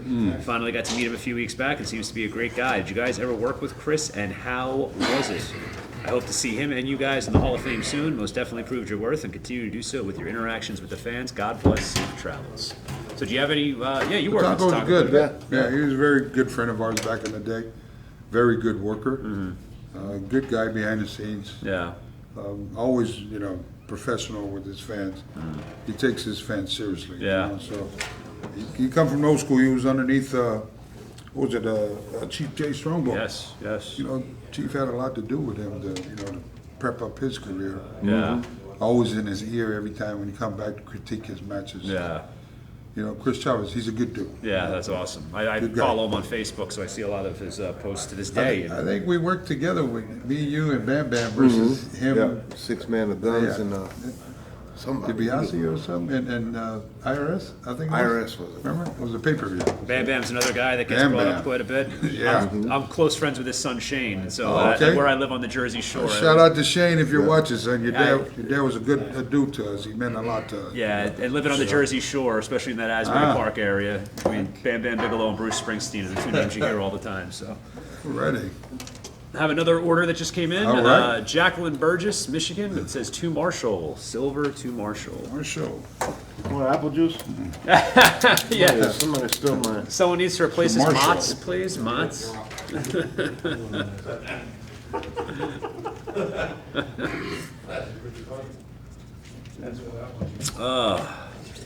We're having too much fun tonight, excuse me. I love how I have allergies at the end of June. That's always a nice feeling. 80swrestlingcon.com. Next week, we're going to be back with Val Venus. We have about another 15 to 20 minutes left here with the Headshrinkers. All right, I think we're going to Marshall, move on you're to the auction verified. now. Are we ready? Yeah, I got a couple more items. All right. A couple more chairs. Yep, we got Robert Williams. Well, actually, while that's going on, we could still I guess, start. yeah, why not? Robin Yeah. Williams. Robin Williams. There you go. All right. Robin. Yeah, just Another yeah. celebrity Yeah. signing. Silver is perfect with everyone else. We are going to start our live you want on auction. Just signatures. I guess So just you when I do tell you it's 3 signatures minutes, and you the can Headshrinkers. start it. So this is the WOW magazine, World of Wrestling. This is when Bill Apter left PWI, Pro Wrestling Illustrated, went on his own. Rikishi on the cover. It says this skinny on Rikishi. The next WWF superstar right next to him on this magazine cover, of course, Dwayne "The Rock" Johnson. This is from May of 2000. We are going to put this up in the live auction. $60 starts now. You have 3 minutes. Can I see the first bid of $60? After we get a $60 bid, it can be any increment you want. Are We you recommend. kidding me? That starts off at $500. Come on. Well, we're starting at 60, and we're going to see where we go. Can we get a $60 bid from somebody? I got Mike watching along just in case my chat lags. But don't forget, guys, if you want to be guaranteed a shot, come in with a good increment. Looking for a $60 opening bid. That's all. Well, they're going to start at 60. Usually we get a little bit of a bidding war. Another chair, gentlemen. Who's got 61? I 61. was wondering. Who's got 62? 62. We see 63. WOW World of Wrestling, Rikishi on the cover. Magazine is very nicely put together. I remember Workout, I almost called it Workout World. World of Wrestling was an inside look at the wrestling business. Oh, you get the So bill looking for an silver. opening bid of $60. Opening bid of $60. Silver. Ricky O's tag team title here. Let's see. Ricky O. Tell him I'm holding it hostage with a free package. Trying to think, we're looking if it's. Yeah, I mean, he's had this up here for a long time now, right? I'm waiting for a package from him before I ship it back to him. Ah. Or would here work? We'll figure it out. I guess we will. We'll figure it out. We'll go back. Let's go back. $60 opening bid. What? You'd just be happy to get the signature on it. Yep. I can't hear you. Halfway. Halfway. Okay, cool. So we're still looking for an opening bid, $60. Got about a minute left. If not, it goes to wrestling play. Of course, if not, it will be signed by Rikishi and will be available for sale at the Wrestling Collector Superstore. I like that horse. So yeah, you might actually be able to get it cheaper here tonight. Yeah, I like it. Head Shrinker Fatu. You got two. One more here. Looking for that $60 opening bid before we move on to the next item. There, use that. What do we got? 40 cents. You just hold it out if you don't mind. All right, good, thanks. Looking for that opening bid, $60. The man sitting right here, Rikishi, will sign this magazine, and it will be yours. If we do not get a bid on it, we will be putting it up for sale at the Wrestling Collector. Right now, they're signing a replica of the WWE World Tag Team Championship. 2 seconds. It's been sitting on our table You get double whammy entire there. evening. So looking for that $60 bid. Got 10 seconds left, so if you come in with $60 right now, this will be yours. It's true.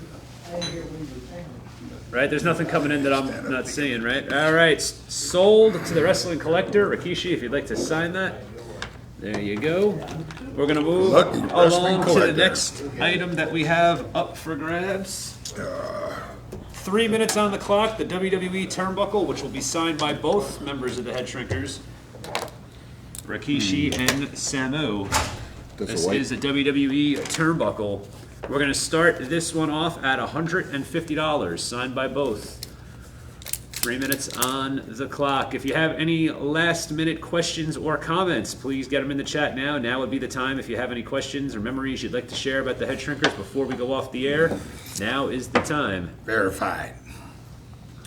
Looking There for you an go. opening bid of $150. Do you guys have anything coming up that you'd like to plug in the recent weeks or months or appearances and whatnot? July 24th, I'll be in Hamburg, Hamburg, Pennsylvania? Pennsylvania. Okay. July 17th, Allentown, Pennsylvania. Great.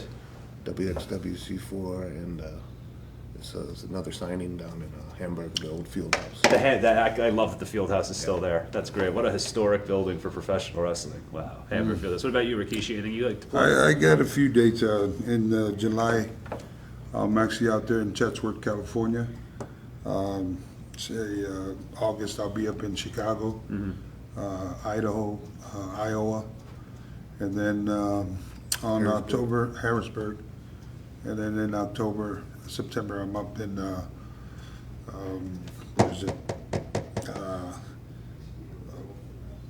New York someplace. Great. Yeah, so yeah, we'll be busy. I mean, you can follow us. Follow me on Rikishi. They're all verified pages on Twitter, and Instagram, and Facebook, and also, the Samoan Dynasty page. Also, you can follow me our academy, which is Knox Pro Academy out there in Los Angeles. Great. And you can follow Sammy's as well, his page too as well. At Facebook, Samu on the White. Awesome. Good to know. We've got a few more minutes left with these guys. We're still in an auction right now. I'm looking for an opening bid of $150 for this WWE turnbuckle, which will be signed by both Rikishi and Samu. Let's do it. Dana Smith says, thank you, 80s Wrestling, for taking great care with my encyclopedia. You've been passing it around since March, getting many great autographs, and tonight was my last signing. I've enjoyed this so much. You're all awesome. Well, thank you, Dana. Thank you. Yeah, Dana, you ought to see this setup here. I mean, we walked in here and everything is labeled. Everything is probably about 12 tables Chocolate out here. mousse. I mean, Pheasant on the glass. The food is great. The champagne, the wine is The apple first juice, class. when it's not being spilled. Everything good. They don't play around here. It's the Wrestling Con. Make sure to tune in. When upper management isn't spilling the drinks all over the floor. Yeah, that's pretty good. We got 20 seconds left if anyone wants to place a bid. Ryan Get Egan it. says Survivor Series 1992, the only pay-per-view my parents got for me. Headshrinkers versus Owen Hart and Coco Beware. Yeah. Loved it. Afa with the turkey leg, which we were talking about earlier as well. 10 seconds before this goes to the Wrestling That was Collector. our first pay-per-view with them, wasn't it? Let it go. I think it was. I want it. Yeah. I think it was. 150, Emil Menard just came in at the last second. 150 of Emil Lenard. Took that. You You know, are the lucky winner, my friend. you know it's not good when the owner is pissed that somebody won the auction. Go white. Go white. So there you go. And what is the final item up for grabs? The boot. Das Boot. $150 opening bid. We're looking for it. It is a wrestling boot, which will be signed by Rikishi, Fatu, and Samu. Sam who? I said Samu. What do you think I said? Sam? I said Sam who? Oh, Sam who? It's too late for jokes now. I'm tired. No, play. No, but you guys have been so much fun. We thank you for joining us because, you never know what you're going to get with these things. And you guys have answered all the questions. And I just, like I said before, I don't remember That's fine. Double somebody, on there. having guys that were so beloved from these small territories. I mean, I knew you were in world class, but I didn't know about you in Montreal. The fact that we had so many fans coming in with those memories, that's really, really incredible. It's always good to see stuff like that. It's been one hell of a ride. And it's not over yet. We're still riding. Not over yet. You know? And right now, you can get this boot for $150 if you have the opening bid. Bring it on. Bring it on. That's white. White or silver? No, it's silver pop on that. Yeah, silver probably looks really good on Silver that. white. You Depends already know it's what gonna type of look bid good it on comes that. through. Yeah. Depends what type of bid it comes If through. it's small, we write black. If it's a high bid, you're gonna see it. If Yeah. it's a low bid, well, you're gonna Yeah, get if it's black. 150, it's black. Yeah. If it's 150, we use invisible short. Yeah, there you go. So we're looking for the opening bid. This is a wrestling boot that will be signed by Rikishi and Samu. And, they wrestled barefoot for the majority of their careers. I think you said you tried a pair of boots once and then were like, never again. Yeah. Yeah. That was the most uncomfortable thing, man. Fish out of water. Especially when I tried to work with those Iron Sheik boots Oh, for the God. Sultan. Yeah, to go from Yeah. no boots to that had to be a huge Oh my adjustment. God, that just knocked up my timing. Yeah. To get up on the top rope, I'm so used to get up on the top rope barefoot. Now you get up on the rope with boots, it's just, for us, Yeah. we can't feel the ropes or the mat as much as we would barefoot. you Yeah. know. And some wrestlers, they're afraid to wrestle barefoot. You know, their ankles get sprained, or you know how they hit the mat. Yeah. You know, scared they bust their. We've broken our Achilles so many times, and I guess it all depends. Like you said, you were trained that way. You came up that way, so it just became second Well, nature for you. when you hit that heel, you'll know it. That heel's Yeah. gonna swell up for 2 months at least. So that only happens if you're smart. You learn from your mistakes. yeah. That only happened like Your once. feet up. You gotta I learned quick. We got about 25 seconds left for you to get your first bid in, $150. It looks like right now we'll take it. And we're waiting to see if somebody comes in. 15 seconds left for that bid. Don't Come forget, on, we are Val. returning next Monday with Val Venus. The big Val post game. Indeed, Val, 80swrestlingcon.com. I've been plugging you, Val. Yeah, you have been. You really have been. Make sure you tune on in. All right, time is up. It looks like this boot will be going to the Wrestling Collector. All right. We've had such an amazing still time. Is signing? there anything Yeah. else that we'd like to Yeah, get sure. to? No? That's about it. I wanna say They signed personally- so quick, they finished early. Yeah, I mean, you guys were really incredible. I want to thank you guys for being a part of this. I know the fans have been so thankful all night. The fans have been coming through with the questions, the comments, but they've been thanking you the whole time along the way. I think it's a real testament to how loved you guys are and the fact that you're still so beloved by the fans and giving back to the industry. One more time, Samoan Dynasty on Instagram. Yeah, you can go to the Samoan Dynasty on Instagram, and also the Samoan Dynasty on Facebook verified page. Also, you can follow me, Rikishi, all Rikishi verified, Twitter, Instagram, and Facebook. Awesome. And Sammy's actually, he didn't promote it, but he's actually on Instagram. You can go on there, you'll see my post, I tagged him onto this event, and it's at Anoa'i Samu. And also, if you go on the Twitter, it's at Anoa'i Samu. And then on his Facebook is the Samu one. and what? There you go. There you go. He don't Great even uh, stuff. know his own Twitter and his Instagram. I got to promote it for him. And don't forget to follow at 80s Wrestling on Instagram. You can follow me at Ryan Marr Comedy. You can follow at The Wrestling Collector. Guys, thank you so much. Thank problem. you guys for coming through, man. Thank you, Appreciate fans. it. See you next week for the Big Valboski. Good night, guys. Love y'all. Go.